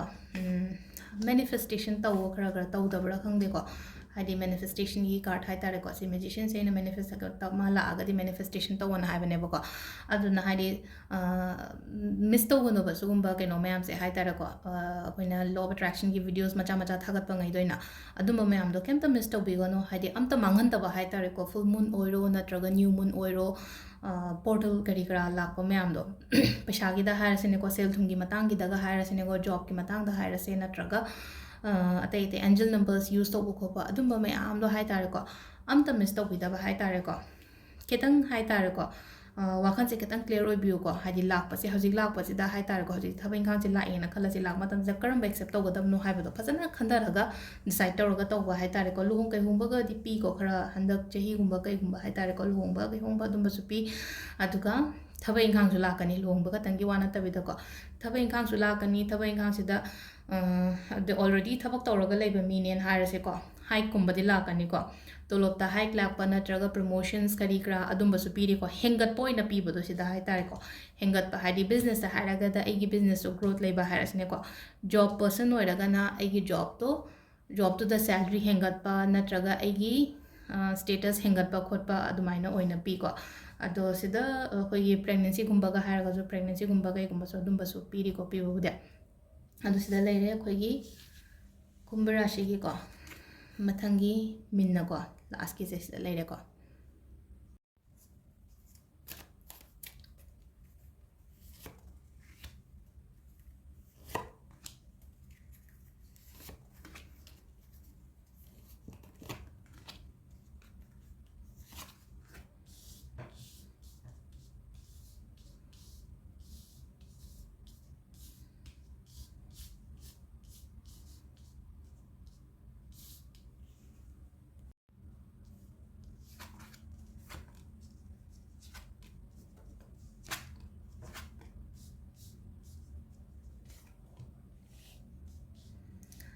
ꯊꯕꯛ ꯏꯪꯈꯥꯡ ꯍꯧꯈꯤꯕ ꯂꯩꯔꯝꯒꯅꯤꯀꯣ ꯃꯃꯥꯡꯗ ꯑꯗꯣ ꯑꯩꯅ ꯍꯧꯈꯤꯕ ꯊꯕꯛꯁꯦ ꯑꯗꯨꯝ ꯀꯥꯟꯕꯨꯗꯤ ꯀꯥꯟꯅꯔꯝꯒꯅꯤ ꯑꯩꯅ